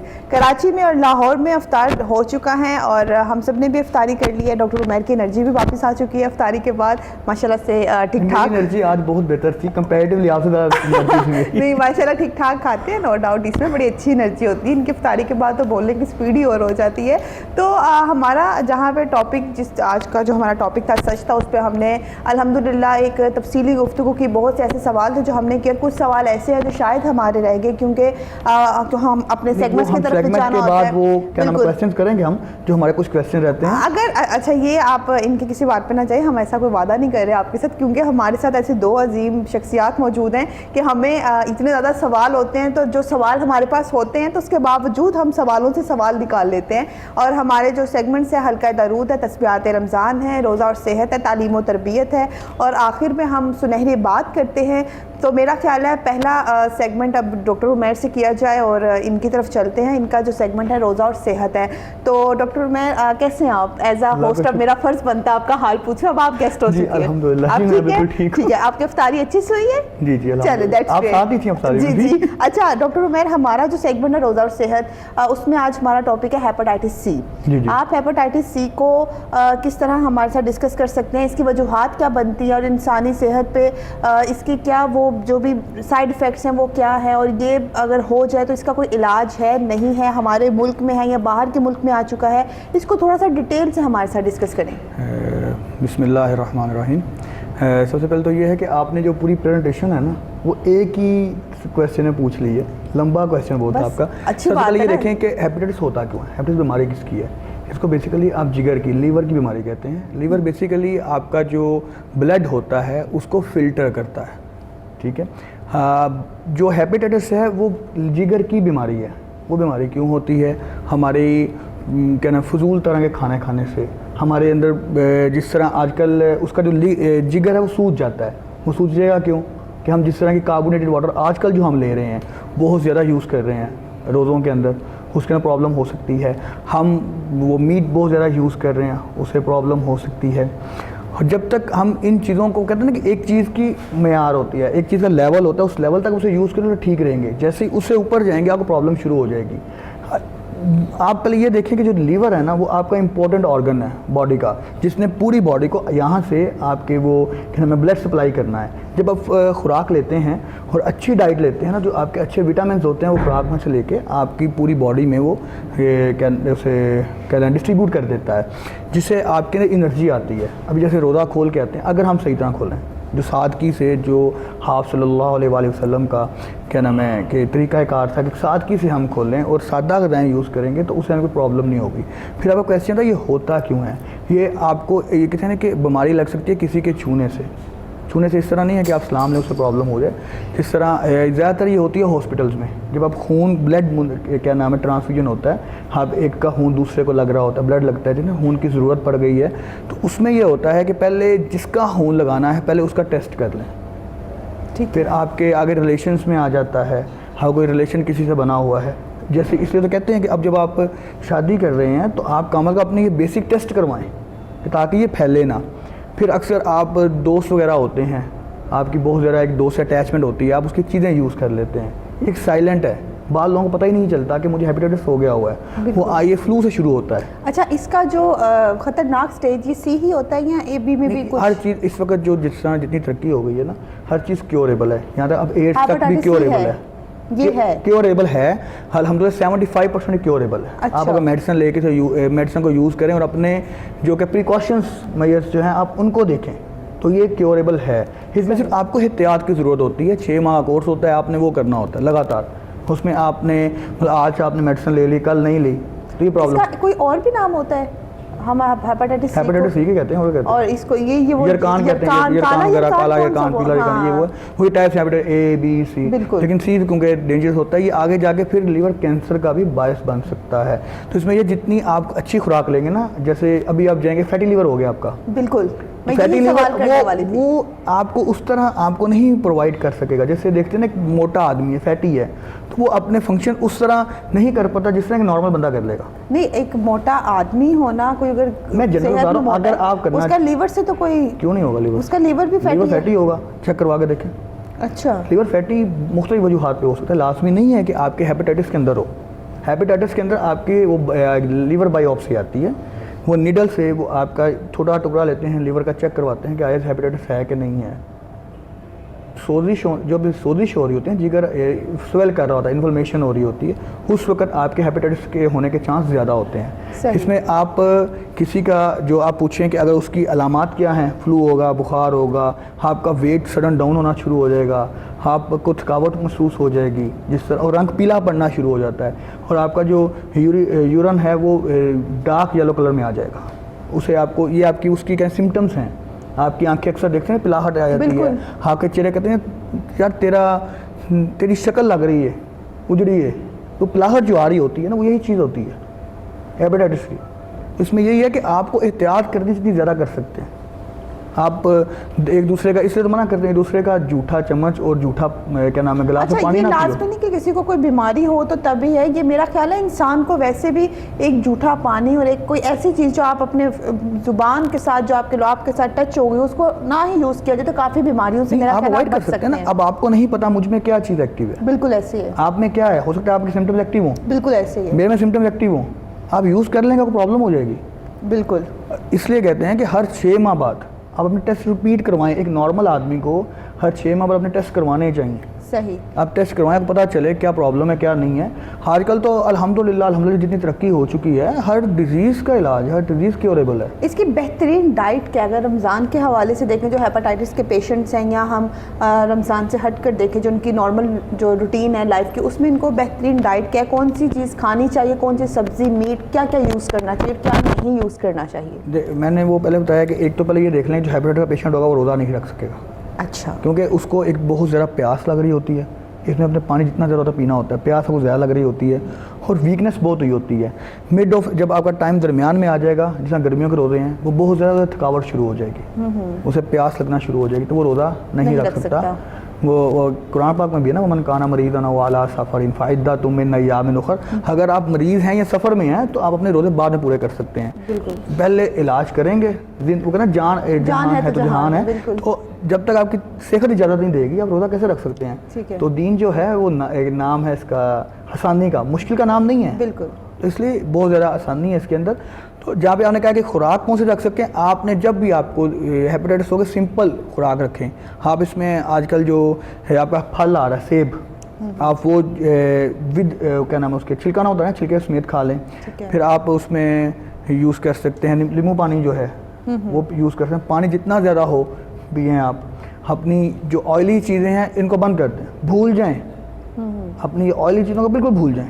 لیور فیٹی ہوگا بھول جائیں. میں پرسنلی یہ کہتی ہوں کہ ہر بندہ ہی بھول جائے آئلی چیزیں. نہیں, آپ آئل یوز کرنا چاہتے ہیں, آلیو آئل کیوں نہیں یوز کرتے آپ؟ آلیو آئل یوز کر لیں. جو ہم اب نا ہمارا ایک ٹرینڈ بن چکا ہے, ہر تلی ہوئی چیز ہم نے کھانی ہے, وہ ایک قسم کا فرض بن چکا ہے. میرا خیال ہے اس سے پرہیز کرنی چاہیے, آپ کو بھی کرنی چاہیے. نہیں, میں تو کبھی کبھی کھاتا ہوں نا, وہ تو آپ کھلاتی ہیں تو میں کھا لیتا ہوں, ورنہ میں اوائڈ کرتا ہوں. تو اس میں یہی ہے کہ بس آپ جتنا ہوگا آپ اوائڈ کریں گے اتنا ہی بہتر ہوگا. کیونکہ جو لیور ہوتا ہے وہ آپ اس کے اندر جو آپ کے ٹاکسک مٹیریل ہوتے ہیں نا, چونکہ غیر فعال مادہ، زہریلے موادات، جتنی ہیلدی چیزیں ہیں وہ مطلب اس پیشنٹ کو کھانی چاہیے. جی آپ یہ دیکھیں نا 2002 کے بعد بیماریاں زیادہ ہونا شروع ہوئی ہیں. وہ کیوں شروع ہوئی ہیں کہ ہم نے جنک فوڈ کی طرف زیادہ دھیان دینا شروع کر دیا، ہم کولڈ ڈرنک کی طرف زیادہ چلے گئے، ہم مطلب بازاری جوسوں کی طرف زیادہ چلے گئے. آپ کو کیا پتا ہو کہ جس آپ باہر چاہتے ہوئے جوس پی رہے ہیں وہ کیا نام ہے اس طرح کا صاف ستھرا ہے کہ نہیں ہے جو گھر میں مل رہا ہوتا ہے. بالکل. آپ گھر کی چیزوں کو کیوں نہیں امپورٹنس دیتے؟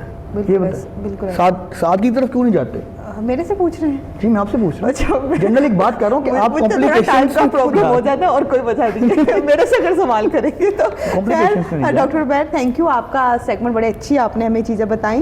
اور ویسے آج دعا میرا دل تھا کہ میں اپنا سیگمنٹ اسکپ کرتا کیونکہ مولانا عمران عباس صاحب بیٹھے ہیں اور ان کے ہوتے ہوئے میرا دل نہیں تھا کہ میں سیگمنٹ کروں کیونکہ ان کی جو باتیں تھیں وہ باتیں اتنی مزے کی تھیں. اب اتنی مزے کی اور آگے باتیں ہوں گی کیونکہ اتنی جلدی تو مولانا صاحب کو جانے نہیں. میں آپ کو یہ بتا دوں آپ کی جان اس سیگمنٹ سے نہیں چھوٹ سکتی. آپ جو مسلسل میرے گیسٹ سے سوال کر رہے ہوتے تو میرا خیال میرا بنتا ہے نا ان کے لیے کیونکہ میں آپ قابو اسی سیگمنٹ میں آتے ہیں. تو آج کی ہماری جو تسبیح ہے قبلہ اور پیر صاحب ہم نا آپ تو جانتے ہیں آپ تو ہمارے ساتھ مسلسل چل رہے ہیں اور ہم نے کئی دفعہ آپ سے تسبیحات بھی پوچھی ہیں.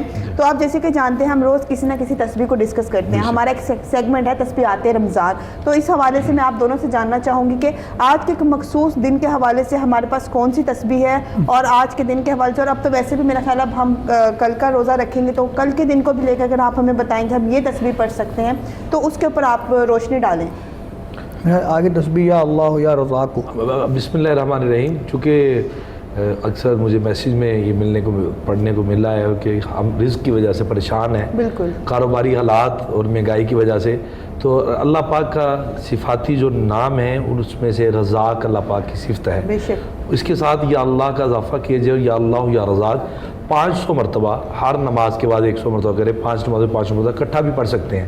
اور اس کو حضرت شیخ مجدد الافسانی شیخ احمد سرہندی فاروقی ماتریدی رحمہ اللہ تعالیٰ علیہ آپ لکھتے ہیں کہ جو بندہ متواتر اس تسبیحات کو پڑھتا ہے اللہ پاک اسے غیب کے خزانوں سے رزق عطا فرماتا ہے. اور وہ خواتین جو گھر میں دسترخوان پہ اس کا ورد کرتی ہیں ان کے دسترخوان میں برکت اللہ پاک ڈال دیتا ہے. جیسے کہتے ہیں کہ کھانا 2 بندوں کا تھا لیکن 3 لوگوں نے کھا لیا، اس میں برکت شامل ہو جاتی ہے. اللہ پاک کی رحمتیں اور قدرت کاملہ شامل ہو. اور ذکر ایسی چیز ہے جس کے کرنے سے انسان کا دل زنگ آلودہ دل صاف اجلا ہو جاتا ہے. اور ذکر الہی میں جو وقت گزر جائے وہ انسان کی کامیابی کا ذریعہ بنتا ہے. اور میں سمجھتا ہوں کہ یہ جو وظیفہ ہے آج کا اس کی تعداد ہے 500 مرتبہ یا اللہ یا رزاق. اور یہ وہ لوگ جو آج اس میسیج کو ہمیں چھوڑتے ہیں اور پوچھتے ہیں اور بتا رہے ہیں کہ ہمارا رزق کے حوالے سے کاروبار کے حوالے سے ہم پریشان ہیں تو وہ لازماً اس تسبیحات کو پڑھنا شروع کر دیں.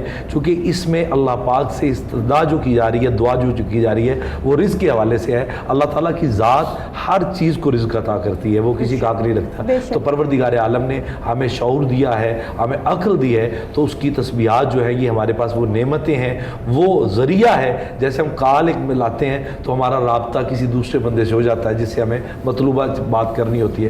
تو یہ تسبیحات وہ کال ہیں جس سے رابطہ اس رزاق سے ہو جاتا ہے جو رزق دیتا ہے. حضرت بابا فرید صاحب رحمۃ اللہ تعالی کا اسی وظیفے کے اوپر ایک قول ہے. آپ فرماتے ہیں کہ میری زندگی کا انقلاب کیسے آیا. تو حضرت سے پوچھا وہ کیسے انقلاب ہے. کہتے ہیں میری 12 سال 10 سال عمر پاک تھی تو میں سفر پہ گیا تو جنگل کے اندر جا کے میں نے دیکھا کہ ایک کنواں ہے، اس کا پانی بہت ڈیپلی وہ ہے، اتنا گہرائی پہ ہے کہ وہ ڈول کے بغیر رسے کے بغیر نکالنا ناممکن ہے. تو کہتے ہیں میرے پاس ڈول اور رسا نہیں تھا، اسباب نہیں تھے، تو میں ایک سائڈ پہ بیٹھ کے انتظار کرنا شروع کر دیا کہ کوئی آئے گا وہ ڈول اور رسا لائے گا اور میں نکال لوں گا پانی. کہتے ہیں اتنی دیر میں میری نظر وہ جنگل میں ایک دیکھا ہرنی کا بچہ بھاگتا ہوا آتا ہے. وہ آتا ہوا جب وہ کنویں کے قریب جاتا ہے تو کہتے ہیں میرے دل میں آیا کہ پانی بہت گہرائی میں گر جائے گا بیچ میں، تو میں اسے بچاتا ہوں. کہتا بھی میں یہ سوچ کے وہاں سے نکل رہا تھا تو اس بچے نے جب پانی کی طرف دیکھا نا تو اسے نظر آیا کہ پانی میری وہ پہنچ سے دور ہے. اس نے یوں ہی آسمان کی طرف اپنا چہرہ اٹھایا. ابھی اس کا چہرہ اٹھنا تھا وہی پانی جو اتنی گہرائی میں تھا، کہتے ہیں فوراً سے پہلے وہ پانی یوں یوں اوپر چڑھتا آیا، اس کے قدموں سے ٹچ ہوا، اس نے پانی پیا، وہ پھر جنگل میں چلا گیا. بابا صاحب رحمۃ اللہ علیہ فرماتے ہیں میں وہیں پہ سر سجدے میں رکھ کے رونا شروع کر دیا. میں نے کہا میں اشرف المخلوقات ہوں، یہ حیوانات میں سے ہے، اسے اتنا توکل ہے اللہ کے اوپر کہ اس نے آسمان کی طرف دیکھا کہ مالک یہ پانی گہرا ہے، میرے پاس ڈول اور رسا نہیں ہے، تو پلا سکتا ہے. تو ایک لمحے میں وہ پانی آیا. تو کہتے ہیں میں نے وہیں پہ بیٹھ کے اس میں ذات یا اللہ ہو یا رزاق کی تسبیح کرنا شروع کی، اور وہ پانی جیسے اس کے لیے اوپر آیا تھا سیم اسی طرح پانی میرے لیے بھی وہ پانی اوپر چڑھتا آیا اور میں نے وہ پانی. اچھا مولانا یہ بتائیں کہ اگر جیسے کوئی اس کو 500 ٹائم نہیں، کوئی 500 ٹائم اس کو نہ پڑھ سکے تو کوئی اس سے کم بھی پڑھ سکتا ہے؟ اور ویسے کہا جاتا ہے کہ عشاء کی نماز کے بعد اس کو پڑھنا چاہیے، اس کے لیے جیسے سورہ واقعہ یا سورہ ملک بھی کہتے ہیں کہ ہمیں عشاء کی نماز کو کوئی مخصوص ٹائم کیے گئے ہیں. کوئی اللہ پاک کے ذکر کا ٹائم کوئی نہیں ہے، آپ جب بھی کر سکتے ہیں، لیکن ہاں مخصوص جو لوگ اسے ایز اے وظیفہ پڑھتے ہیں جیسے اقتداء کرتے ہیں تو اس کے لیے جو ہے یہ فجر کے بعد ہے، فجر کے بعد سورج جب نکل رہا ہو اس. اور اگر کوئی نارملی پڑھ رہا ہے تو وہ کوئی بھول گیا کسی نماز کے بعد، آپ ہر لمحہ کوئی لمحہ بھی ذکر سے غافل نہ ہی گزرنا چاہیے، ہمیں ذکر الہی میں رہنا چاہیے. یہ ہمارے کمال ہے، میں نے کہا وہ کال میں لانے کا ذریعہ کہ ہماری کال اس مالک سے مل جاتی ہے، رابطہ اس رب سے ہو جاتا ہے جو ساری چیزوں کا خالق ہے، جس کا ہر چیز کو عطا کرنے والا ہے. تو جب انسان کا رابطہ اپنے مالک سے ہو جاتا ہے تو وہ دنیا سے بے نیاز ہو جاتا ہے، پھر محتاجی اس کی ختم ہو جاتی ہے. تو پروردگار عالم نے انسان کو یہ معیار دیا ہے اپنی ملاقات کا، وہ معیار جو ہے وہ ذکر الہی کا دیا ہے کہ تم میرے ذکر میں رہو، میری عبادت میں رہو اور میرے ساتھ جڑے رہو، اٹیچ رہو. اور قرآن بھی یہی کہا وما خلقت الجن والانس الا لیعبدون، میں نے انسانوں اور جنوں کو اپنی عبادت کے لیے بنا کیا. بہت خوبصورت تسبیح بتائیے. میرا خیال ہے ہمیں تسبیح کو ایک دفعہ دوبارہ سے ریپیٹ یا اللہ یا رزاق 500 ٹائمز، یا اللہ یا رزاق. یہ 5 نمازوں میں آپ فجر کے بعد، ظہر کے بعد، عصر کے بعد، مغرب کے بعد، عشاء کے بعد پڑھ سکتے ہیں. اگر کوئی بندہ نے اکٹھا کرنا چاہے تو فجر کی نماز کے بعد پڑھے گا. اور اس کو میں نے لکھا ہے کہ بابا صاحب رحمۃ اللہ تعالی فرید نے اپنے واقعے میں لکھا ہے کہ مجھے اس تسبیح نے اسی وقت فائدہ دیا جب میں نے وہ ہرن کے بچے کو دیکھا کہ پانی گہرائی میں تھا، وہاں نکالنا ناممکن تھا، کہ جہاں پہ بندہ سمجھتا ہے کہ میری مارکیٹ میں گاہک نہیں ہے، میرے پاس سرمایہ نہیں ہے، تو کچھ نظر نہیں آ رہا. تو پھر وہ رزاق کہتا ہے کہ میں وہ رب ہوں جو وہ وسیلے ایسے پیدا کر دیتا ہوں، ایسے اسباب پیدا کر دیتا ہوں کہ انسان کی عقل جہاں پہ رک بھی جائے پھر وہ مالک عطا کرنا چاہیے.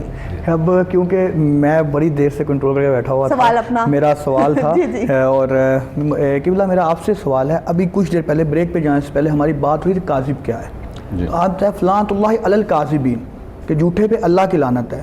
یہ تو آپ ایک مسلمان کو بتائیں گے نا. ایک جو غیر مسلم ہے جس کا یقین نہیں ہے قرآن پہ، جو قرآن کو مان ہی نہیں رہا، ہم اس کو کیسے کلیریفائی کریں گے قاذب کون ہے؟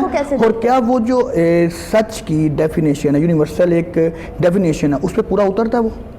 اس پہ مخالف ہے؟ میں آپ کا اہم سوال جو ہے اس کا جواب دینے سے پہلے ایک چھوٹی سی بات ایڈ کرنا چاہتا ہوں. تسبیح کی بات ہو رہی ہے تو اس میں ایک چیز ایڈ کرنا چاہتا ہوں ویورز کے لیے. وہ یہ ہے کہ ایک ہوتی ہے تسبیح قولی، ایک ہوتی ہے تسبیح فعلی. ایک ہوتا ہے شکر قولی اور ایک ہوتا ہے شکر فعلی. ہم اللہ اللہ کرتے ہیں، ہم یا رزاق، یا غفار، یا مومن، یا مہیمن، لیکن یہ ہے تسبیح قولی. تسبیح فعلی کیا ہے؟ مثلا میں چاہتا ہوں کہ میرے رزق میں اضافہ ہو، میں اس پروردگار کو کہتا ہوں یا باسط ہو، یا باسط ہو، یا باسط ہو، لیکن میری اپنی مٹھیاں بند ہیں. میں تو کسی کے لیے اپنی مٹھی کھول نہیں رہا ہوں اور میں اسے باسط کہہ کے پکار رہا ہوں، بے شک اے کھلے ہاتھوں والے. میں تو کسی کو روٹی کھلانے کی کوشش نہیں کر رہا ہوں، میں کسی کو روٹی کھلا کے خوش نہیں ہوں، اور میں یا رزاق ہو، یا رزاق ہو، یا رزاق کو تسبیح کر رہا ہوں، تو میں تسبیح قولی کر رہا ہوں، تسبیح فعلی نہیں کر رہا ہوں.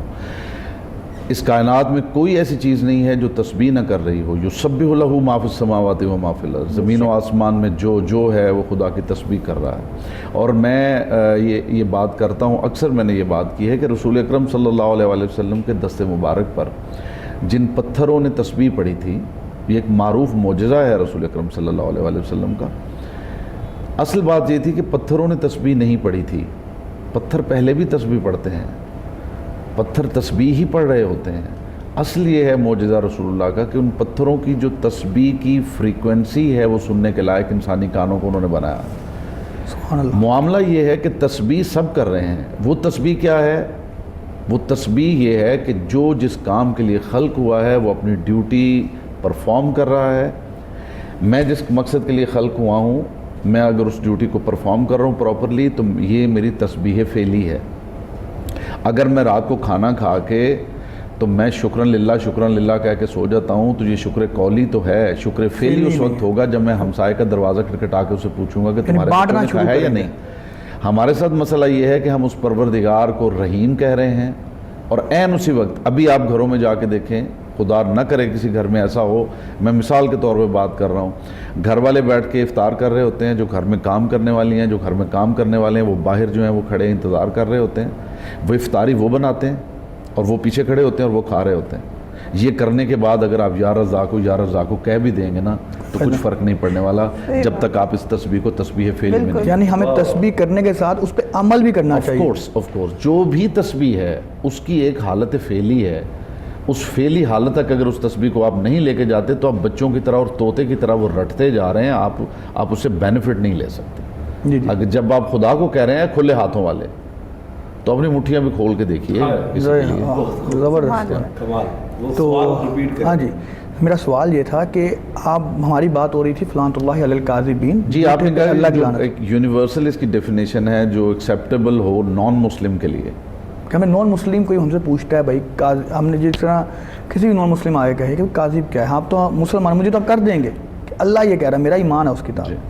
ایک بندے کا ایمان ہی نہیں ہے، آپ اسے کس طرح سیٹسفائی کریں گے؟ دیکھیے ہماری ریسرچ فاؤنڈیشن ہے LIRF کے نام سے، لاجیشنز اسلامک ریسرچ فاؤنڈیشن۔ یہ میں اپنی ریسرچ فاؤنڈیشن کی پروموشن کے لیے بات نہیں کر رہا ہوں، میں ایک ریئلٹی آپ تک پہنچانا چاہ رہا ہوں۔ لاجیشنز ہماری جو ریسرچ فاؤنڈیشن ہے اس کا جو کور آئیڈیا ہے دیٹ از لاجک۔ انسان سے انسان تک جو بات کنوے ہوتی ہے اس کی بنیاد لاجک ہے۔ اگر آپ کی بات لاجیکل ہے تو اس سے اٹ میکس نو ڈفرنس کہ میں مسلمان ہوں، میں عیسائی ہوں، میں یہودی ہوں، میں کیا ہوں، اس سے کوئی فرق نہیں پڑتا۔ آپ کی بات لاجیکل ہونی چاہیے۔ اگر میں یہ کہہ رہا ہوں خدا ہے تو مجھے کیا میں لاجیکلی وہ پروو کر سکتا ہوں؟ اگر میں وہ پروو کر سکتا ہوں تو سامنے والا ممکن ہی نہیں ہے کہ اس کو تسلیم نہ کرے۔ مثلا میں اگر یہ کہوں کہ اس کائنات کو کوئی بنانے والا ہے تو اس کا انکار کوئی بھی نہیں کر سکتا۔ جو ایولیوشنسٹ ہیں جو یہ کہتے ہیں کہ جی خود ہی سب کچھ پیدا ہو گیا، ڈارونزم کی جو تھیوری، اس کو بھی ماننے والے اس بات کے قائل ہیں کہ اس کی ابتدا بہرحال کوئی ہے۔ تو جب یہاں پہ آپ آ جائیں گے تو چونکہ آپ بات لاجیکل کر رہے ہیں، آپ کی بات کا کوئی انکار نہیں کر سکتا۔ دوسری بات یہ ہے کہ چونکہ کذب، جھوٹ، سچ یہ وہ چیزیں ہیں جن کے بتانے کے لیے انبیاء نہیں آئے ہیں۔ جی انبیاء یہ بتانے نہیں آئے ہیں کہ آپ جھوٹ نہ بولیں سچ بولیں، یہ بات تو ہماری عقل بھی بتا رہی ہے۔ یہ بات گاؤں کے کسان سے لے کے آپ جیسے ڈاکٹر تک، کسی گاؤں کے انسان سے کسی نیو یارک سٹی میں رہنے والے بندے تک جو جتنا بھی ایڈوانس ہے، دونوں کے لیے یکساں ہے۔ وہاں بھی پتہ ہے جھوٹ کیا ہے، وہاں بھی پتہ ہے جھوٹ کیا ہے، وہاں بھی پتہ ہے ظلم کیا ہے، وہاں بھی پتہ ہے ظلم کیا ہے۔ آپ کسی ان پڑھ سے بھی پوچھیں گے کہ ظلم کیا ہے تو اسے حدیث پڑھنے کی ضرورت نہیں ہے اس کے بارے میں، یہ قرآن کی آیت پڑھے گا تو اسے نہیں پتہ چلے گا۔ اس کی عقل جو ہے وہ ایک پیمانہ ہے جو بتاتا ہے کہ یہ کذب ہے، یہ سچ ہے، یہ ظلم ہے، یہ عدل ہے۔ جھوٹ کی جو بات ہے، جھوٹ ایک ایسی چیز ہے جو حقیقتاً ایگزسٹ نہیں کرتی، لیکن آپ اس کا اظہار کر رہے ہیں یا اسے تسلیم کر رہے ہیں، وہ جھوٹ ہے۔ اور جو چیز حقیقتاً ایگزسٹ کرتی ہے، جب آپ اس کا اظہار کرتے ہیں یا اس کو تسلیم کرتے ہیں تو اس کا نام سچ ہے۔ اس سے کوئی فرق نہیں پڑتا کہ کس کا مذہب کیا ہے۔ ٹھیک، آپ مجھے کوئی ایک چیز آپ دے دیجئے، آپ لے آئیے سامنے، آپ کہیے جی فلاں کرسچن ہے، ہندو ہے، کیا ہے، میں آپ کو قرآن پہ بات کر لیں گے، خدا پہ بات کر لیں گے، رسول پاک پہ بات کر لیں گے صلی اللہ علیہ وسلم پہ۔ تو اس کے لیے ضروری میں قرآن کے حوالے نہیں دوں گا، لاجیکل آرگیومنٹ کے ساتھ اس کو پیش کروں گا۔ اچھا، پہلے ایک کویسچن ہو رہا تھا، وہ بہت دیر سے افطاری میرے ذہن پہ چل رہا تھا کہ ہم کاروباری معاملات میں اکثر جھوٹ بولتے ہیں۔ جی اب ہم جھوٹ بول رہے ہیں، ہمارے لیے وہ کامن چیز ہو گئی ہے۔ کیا وہ جھوٹ جو ہم اسے مال کمائیں گے وہ حرام ہوگا کہ حلال ہوگا؟ اللہ مان و لفیظ، اس میں تو کوئی شبہ ہی نہیں ہے۔ جو بنیاد ہے، جس بنیاد پر آپ نے کمایا ہے، جب وہی جھوٹ ہے تو حلال ہونے کا تصور بھی پیدا نہیں ہوتا۔ صاحبزادہ صاحب آگے ڈسکس کر رہے تھے، بات کر رہے تھے، تو مجھے وہ یاد آ گئی بات۔ اکثر میں بھی ظاہر مارکیٹ جاتے ہیں بچوں کے ساتھ، فیملی کے ساتھ، تو میں دیکھتا ہوں کہ لوگ کپڑا بیچ رہے ہیں خواتین کو کہ باجی اللہ کی قسم یہ میں نے اتنے میں خریدا ہے۔ تو میں نے اکثر انہیں کہا ہے کہ اللہ کے بندو، یہ جو باجیاں ہیں نا بیچاری، ان کو تو کنسرن ہی نہیں ہے پیسوں سے، یہ تو ساتھ ہے انہوں نے دینا، تم ان کے سامنے اللہ کی قسم کھا کے تو کیوں مطلب رزق حرام کر رہے ہو؟ اس باجی کو کہو گے جی اتنے کا ہی ہے، یہ تو لینا ہے اس نے۔ ٹھیک ہے, وہ اپنے باپ کے ساتھ آئی ہوئی ہے, اپنے شوہر کے ساتھ آئی ہوئی ہے, کسی کے ساتھ آئی ہوئی, بیٹے کے ساتھ آئی ہوئی ہے, تو وہ انہیں لینا ہی لینا ہے. تم یہ کہہ کے کہ اللہ کی قسم میں نے اتنے کا خریدا ہے, تمہیں کیا بینیفٹ مل رہا ہے سوائے اس کے کہ تم اس کو حلال کو حرام کر رہے ہو. ہمارے یہاں عادت بن گئی ہوئی ہے. اور دوسری ڈاکٹر صاحب ایک اور میں بات بتاؤں, میں سوسائٹی میں یہ دیکھتا ہوں کہ لوگوں میں اب حرام اور حلال کی تمیز ہی ختم ہو گئی ہے. اب کمائی کا مطلب یہ ہے کہ آپ چیٹ کر کے, ڈیسیو کر کے, جو بھی آپ کریں, جن بھی طریقوں سے رات کو اپنے پیسے لے کے آنے ہیں, اس کا نام بزنس ہے, اس کا نام کاروبار ہے. اب وہ حلال حرام والی کہانی جو ہے نا وہ بالکل مفقود ہے معاشرے, سوائے ان چند افراد کے جو اپنا سر ٹکرا رہے ہیں دیوار کے ساتھ. اور بلا جواز ایک ہوتا ہے نا گناہ, جو بھی گناہ کریں اسے کوئی لذت تو حاصل ہوتی ہے نا. جو بھی گناہ کریں, گناہ ہوتا ہی وہ ہے, کرتے اس لیے ہیں کہ اس میں لذت ہے. لیکن کچھ گناہ بے لذت ہوتے ہیں جن میں لذت بھی نہیں ہوتی اور گناہ بھی ہوتا ہے. ہماری سوسائٹی میں لوگ اس وقت گناہ بے لذت کر رہے ہیں, یعنی ایسا جھوٹ جس کا فائدہ ہی کوئی نہیں ہے. 10 مرتبہ گفتگو میں اللہ کی قسم یہ ایسے, اللہ کی قسم یہ, اللہ کی قسم عام بندہ کہہ رہا ہوتا ہے وداؤٹ اینی ریزن, جب اس کی ضرورت نہیں ہے. یا تو یہ کہ آپ کا کوئی ایسی افتاد ٹوٹی ہے کہ آپ کہتے ہیں جی مجھے قسم کھانی ہے, تو پھر تو کوئی بات سمجھ میں آتی ہے, کوئی ریزن بھی نہیں ہے. اور گناہ بے لذت جو ہے وہ اس کے مرتکب ہو رہے ہیں. میں حیران ہوں کہ معاشرہ جو ہے وہ کدھر جا رہا ہے, کیوں اس چیز کو نہیں سوچ رہے لوگ. اور خاص طور پہ کاروبار کا تو وہ تو آوے کا آوا ہی بگڑا ہوا ہے. وہاں تو جو بھی ہے اس کی منشا یہ ہے کہ میں نے یہ چیز بیچنی ہے ڈاکٹر صاحب کو, چاہے میں جو بھی کروں, قسمیں کھاؤں, قرآن اٹھاؤں, جو بھی میں کروں. اچھا کتنا اس کا ایک لنک جڑتا ہے نا اس بات سے بھی کہ سم ٹائم کہتے ہیں کہ اب تو ہر بندہ ہی کہہ رہا تھا کہ جی ہم نے تو ظاہری بات ہے کما کے لے کے جانا ہے گھر والوں کے لیے, ہم نے تو کرنا ہی کرنا ہے, ہم چاہے سچ بولے جھوٹ بولے, ہم نے تو ان کا پیٹ بھرنا ہے. لیکن تو یہ ایک اچھائی کی اس صفت میں نہیں آ رہا کہ وہ اپنے گھر والوں کو پالنے کے لیے یا ان کی ظاہری بات ہے ان کی نشوونما کے لیے جھوٹ بول رہے ہیں, سچ بول رہے ہیں, لیکن رزق کما رہے ہیں. تو بے شک وہ وہاں پہ جھوٹ بول رہے ہیں. پھر اس میں یہ چیز بھی شاید آ سکتی ہے کہ لیکن اگلے کے ساتھ تو غلط ہی ہے نا, جھوٹ ہے, لیکن پیچھے ان کا ریزن کچھ اور ہوتا ہے. تو پھر اس کے بارے میں آپ کیا کہیں گے؟ دیکھیں میں عرض کروں, ایک چیز ہوتی ہے آپ کی نیڈ, ایک چیز ہوتی ہے لگژری.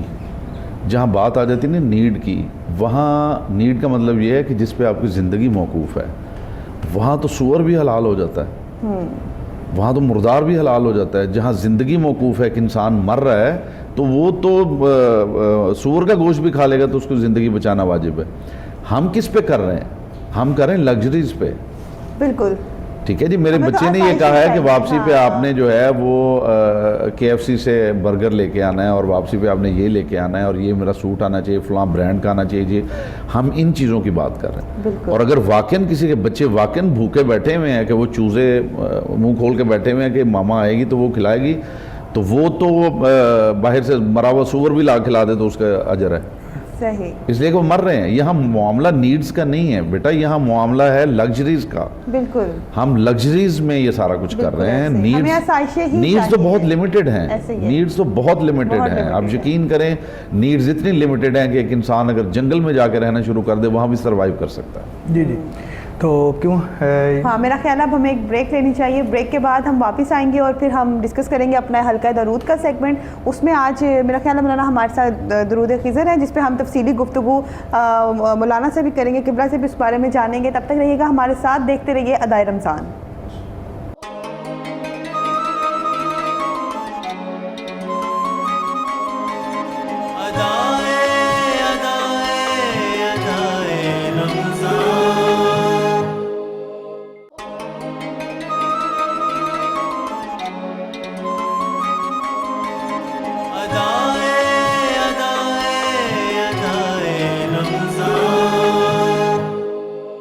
ویلکم بیک ناظرین.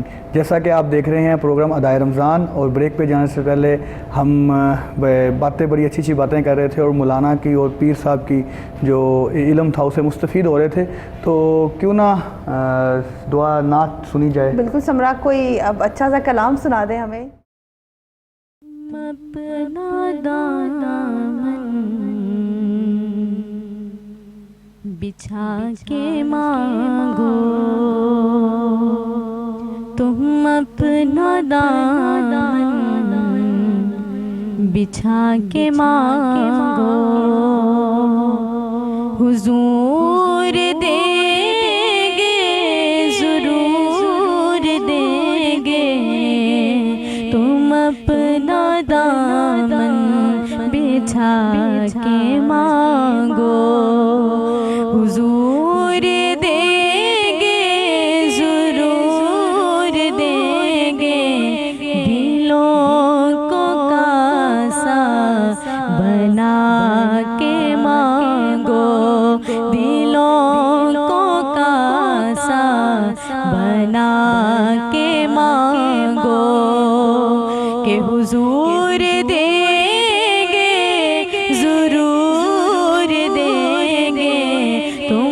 اپنا دامن بچھا کے مانگو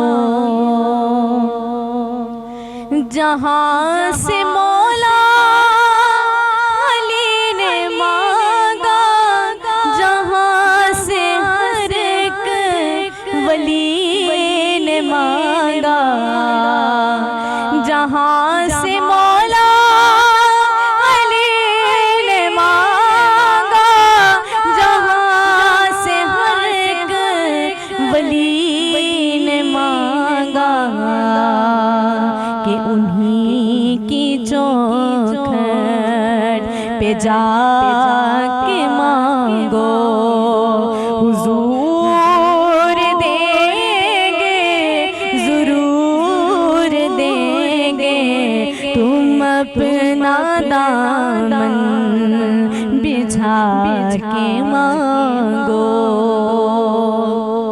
اور کریم آقا عظیم داتا کے در پہ کوئی کمی نہیں ہے کریم آقا عظیم داتا کے در پہ کوئی کمی نہیں ہے کہ تو آؤ آنسو بہا کے مانگو تو آؤ آنسو بہا کے مانگو حضور دیں گے ضرور دیں گے تم اپنا دامن بچھا کے مانگو حضور دیں گے ضرور دیں گے تم اپنا دامن بچھا کے مانگو حضور دیں گے اور ضرور دیں گے. اسی پہ ہم اب اپنے اسی حلقہ درود کی طرف آتے ہیں. اگر تو ہم آپ سے ڈسکس کر رہے تھے کیا درود خضر ہے, تو اس کے بارے میں آپ تو تھوڑی تفصیلی گفتگو ہمارے ساتھ کریں, اس کی فضیلت ہم سے بیان کریں. ادب سے بات کروں گا. حدود کے اندر خدا کا سارا دین ہے درود کے واہ اندر. واہ بے شک. نبی کا نام جو آئے دیوانے جھوم جاتے ہیں. حلال خون ہے شامل وجود کے اندر. خالق کائنات کا حکم ہے کہ اے میں اور میرے فرشتے نبی رحمت صلی اللہ علیہ وسلم پر درود بھیجتے ہیں, ایمان والو تم بھی بھیجو.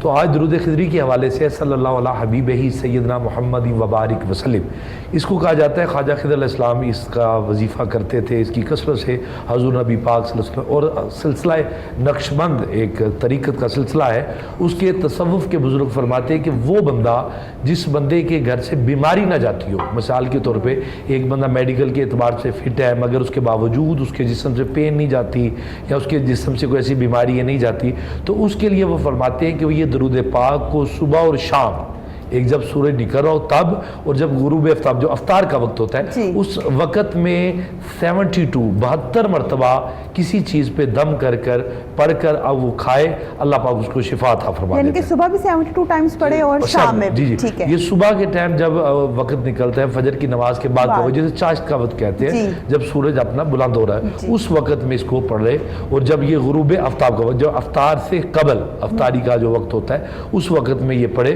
اور وہ بندہ جو اکثر جس کے کہتے ہیں کہ جناب میں نے ٹیسٹ سارے کروائے ہیں مگر اس کے باوجود, یہ ڈاکٹر صاحب کے بعد لوگ آتے ہیں کہ جناب ہماری میڈیکل رپورٹیں ٹھیک ہیں مگر اس کے باوجود بیماری نہیں جاتی ہے, اور وہ اکثر لوگ اس کے اس طرح کے مبتلا ہیں جنہیں وسوسے آتے ہیں, جیسے خوف آتا ہے, مثلا کہ وہ چلتے ہیں تو انہیں ایسے لگتا ہے ان کے پیچھے کوئی چل رہا ہے, یا وہ بیٹھے ہوئے انہیں لگتا ہے ان کے پیچھے کوئی دباؤ ہے, تو ان بندوں کے لیے خواجہ خضر علیہ السلام فرماتے ہیں کہ وہ بندہ اس درود پاک کو as a medicine, as a ایک میڈیکل علاج کے طور پہ اس کو وظیفے کو پڑھے. ویسے تو درود میں شفا ہی شفا ہے, چونکہ درود پاک پڑھنے سے ایک عمل کرنے سے 3 عمل کیے جاتے ہیں. ایک بندے کے 10 نیکیاں ملتی ہیں, 10 درجات بلند ہوتے ہیں, اور رب کائنات اس کو 10 نیکیاں عطا فرما دیتا ہے. لیکن یہ برائیاں ختم کر دیتا ہے. مثلا ایک کام کیا ہے لیکن نیکیاں 3 قسم کا عمل خاص کیا جاتا ہے. اول اس میں یہ. اچھا قبلہ, میرا آپ سے کویسچن ہے کہ حواس خمسہ سے کشیدگی ہے کہ سچ اور سنے سنائے سچ میں کیا فرق ہے؟ دیکھیں سنا سنایا تو پہلی بات یہ کہ سچ ہوتا ہی نہیں ہے. سچ کا آغاز ہی وہاں سے ہوتا ہے جہاں چیز کنفرم ہو جائے.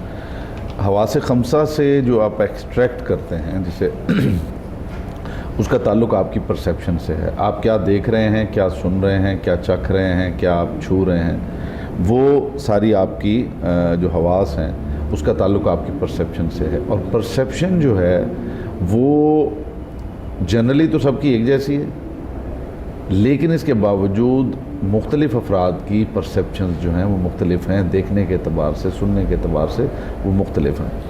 جب تک آپ ریالٹی کو انڈرسٹینڈ نہیں کرتے, ریالٹی کو نہیں دیکھتے, تب تک آپ سچ کی بات کر ہی نہیں سکتے. حواس خمسہ کے ذریعے ہی ہم سچ کشید کرتے ہیں, لیکن کویشچن یہ ہے کہ جو ہماری پرسیپشن ہے کیا وہ ٹرو ہے, کیا وہ ایلیوژن تو نہیں ہے. اگر وہ ایلیوژن نہیں ہے اور آپ کے پاس اس کا کوئی لاجیکل آرگومنٹ موجود ہے کہ یہ ایلیوژن نہیں ہے, آپ اسے پروو کر سکتے ہیں, تو جہاں پروف سامنے آتا ہے اس کا مطلب ہوتا ہے سچ. آپ نے پہلے بھی ڈاکٹر صاحب بات کی ہے کہ کوئی ہندو ہے, کوئی عیسائی ہے, کوئی یہودی ہے, غیر مسلم ہے, تو اس کے سامنے سچ اس کو کیسے پیش کیا جائے. تو سچ جو ہے اس چیز کا نام ہے جسے پروو کیا جا سکتا ہے, اور پروو کرنے کا جو اصول ہے وہ یہ ہے کہ مسلمات خصم سے پروو کیا جاتا ہے. یعنی وہ چیز جو آپ کے ہاں اسٹیبلشڈ ہے اس کے ذریعے میں چیز کو پروو کر سکتا ہوں, نہ کہ اس کے ذریعے جو میرے ہاں اسٹیبلشڈ ہے.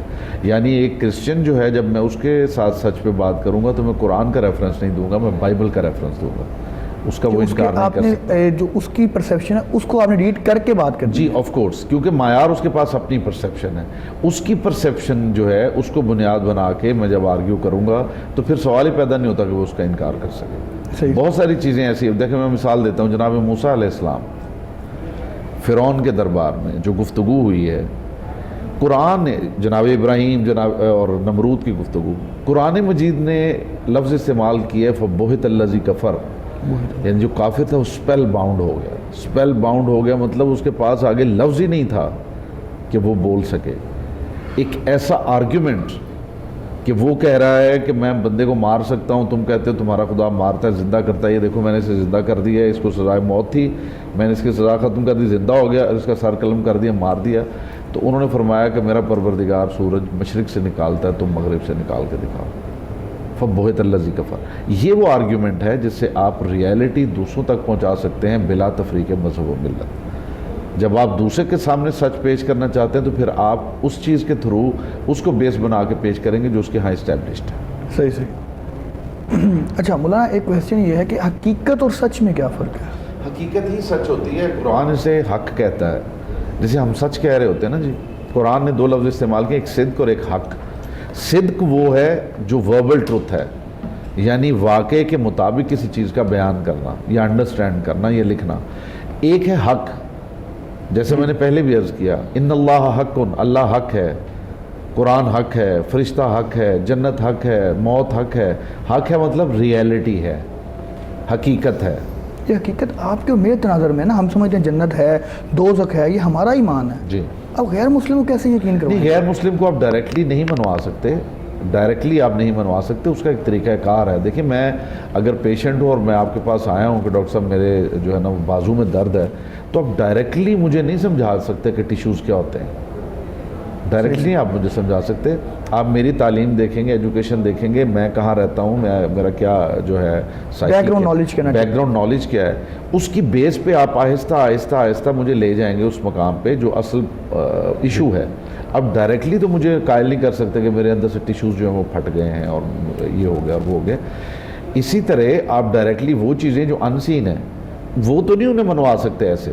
اس کے لیے فلسافیکلی آپ نے وہ جو بیس ہے اگر وہ منوا لی تو پھر اس کا مطلب یہ ہے کہ آپ نے سب کچھ منوا لیا. مثلا اگر آپ نے خدا منوا لیا, ٹھیک ہے نا, میں نے ایک نان مسلم ہے, میں نے خدا کی ذات کو منوا لیا کہ ہاں بھی کوئی تو ہے جس نے کریٹ کیا.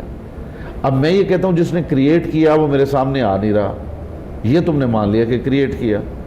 اب there must be someone جو خدا اور میرے درمیان میں ہو, جو خدا بھی نہ ہو اور مجھ جیسا بھی نہ ہو, جو ادھر سے لے اور مجھے دے.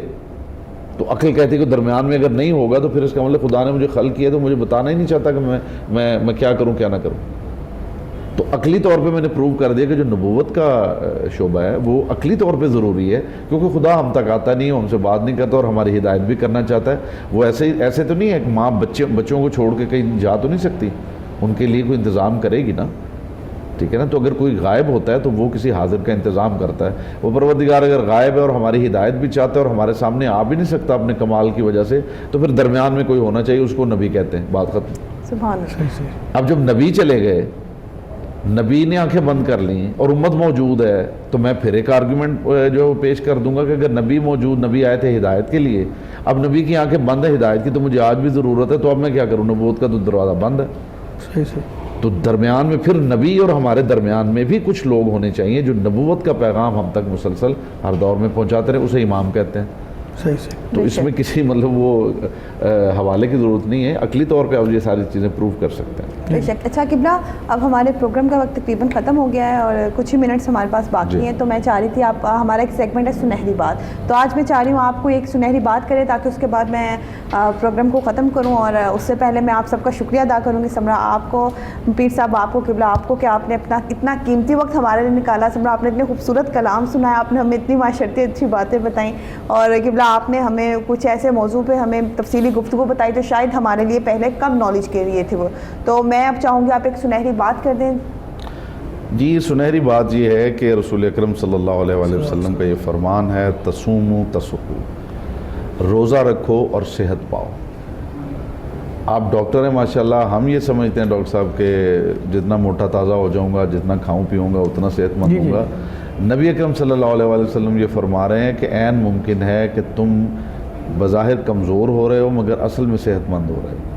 تو اس کا تعلق آپ کے فربہ ہونے سے نہیں ہے، اس کا تعلق موٹے تازے ہونے سے نہیں ہے۔ شریعت کہہ رہی روزہ رکھو گے تو صحت پاؤ گے، میڈیکلی پروو ہو چکا ہے، یہ میڈیکلی پروون ہے۔ وہ کہنا کہ روزہ رکھو گے ٹاکسی مٹیریل جو ہے نا آپ کی باڈی سے وہ ریموو ہو جائے گا اوبیسلی۔ تو آپ جتنا سمجھ لیں کہ وہ جیسے درخت ہوتا ہے نا جی، اس کی جو فاضل جو شاخیں ہوتی ہیں کاٹ دی جاتی ہے، اس میں خوبصورتی پیدا ہو جاتی ہے۔ تو رسول اکرم نے یہ فرمایا کہ روزہ رکھو گے تو صحت پاؤ گے۔ کچھ لوگوں کا خیال ہے میں روزہ رکھوں گا تو کمزور ہو جاؤں گا، بظاہر وہ ہو سکتا ہے آپ کو کمزوری لگ رہی ہو لیکن اصل میں وہ صحت ہے۔ اس لیے میں یہ سمجھتا ہوں کہ یہ ایک بڑی سنہری بات ہے، لوگوں کو اس کو سمجھنا چاہیے۔ جو یہ چاہتا ہے کہ وہ دوائیوں سے اور نسخوں سے بچا رہے، وہ مہینے میں، اس رمضان کے مہینے میں واجب روزے رکھے، وہ خود محسوس کر لے گا، اسے لگے گا کہ وہ ٹیون ہو گیا۔ تو میرا خیال ہے ویسے کہ آگے پیچھے بھی پھر اگر ہمیں اپنی صحت اچھی رکھنی ہے تو ویک میں کوئی ایک دو، ویسے کہتا ہے جمعے کا روزہ رکھ لینا چاہیے۔ بالکل بالکل بالکل، روزہ تو ویسے ہی جو رسول اکرم صلی اللہ علیہ وسلم نے یہ ارشاد فرمایا کہ آپ جو دوپہر کا کھانا ہے اسے تو ویسے ہی اگر آپ ترک کریں تو مطلب روزہ ہی بن جاتا ہے نا، وہ تو روز بھی آپ کریں تو آپ کے لیے فائدہ مند ہے۔ ٹھیک ہے، شکریہ قبلہ جی۔ ناظرین، اسی کے ساتھ ہمارے پروگرام کا وقت ختم ہو گیا ہے۔ پروگرام کے اختتام پر جاتے جاتے میں سمرا سے کہوں گی وہ ہمیں نعت سنائے گی، اسی کے ساتھ مجھے دیجیے اجازت۔ انشاءاللہ تعالیٰ کل پھر ملاقات ہوگی کوئی کسی نئے ٹاپک کے ساتھ، اور قبلہ کی اور پیر صاحب کی کچھ نئی گفتگو ہم اس میں شامل کریں گے، ڈاکٹر عمیر سے کچھ نئی ٹپس مانگیں گے صحت کے حوالے سے۔ تب تک اپنے ہوسٹ دعا خان اور ڈاکٹر عمیر کو دیجیے اجازت، انشاءاللہ کل ملاقات ہوگی۔ خدا حافظ۔ خدا حافظ۔ اس کرم کا کروں شکر کیسے ادا، اس کرم کا کروں شکر کیسے ادا، کہ جو کرم مجھ پہ میرے نبی نے کیا، میں سجاتی ہوں سرکار کی محفلیں، میں سجاتی ہوں سرکار کی محفلیں، مجھ کو ہر غم سے رب نے بری کر دیا، سیدی یا رسول اللہ، سیدی یا حبیب اللہ، سیدی یا رسول اللہ، سیدی یا حبیب اللہ، کہ لمحہ لمحہ ہے مجھ پہ نبی کی عطا، لمحہ لمحہ ہے مجھ پہ نبی کی عطا، کہ دوستوں اور مانگوں میں مولا سے کیا، کہ کیا یہ کم ہے کہ میرے خدا نے مجھے کیا یہ کم ہے کہ میرے خدا نے مجھے اپنے محبوب کا امتی کر دیا. سیدی یا رسول اللہ سیدی یا حبیب اللہ سیدی یا رسول اللہ سیدی یا حبیب اللہ کی ذکر سرکار کی ہے بڑی برکتیں.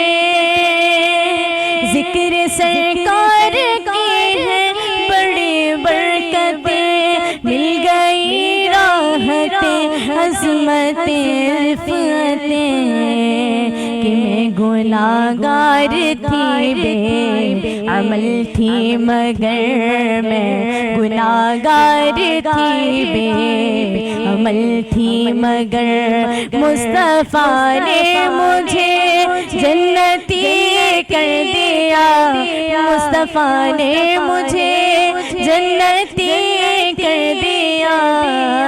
سیدی یا رسول اللہ سیدی یا حبیب اللہ سیدی یا رسول اللہ سیدی یا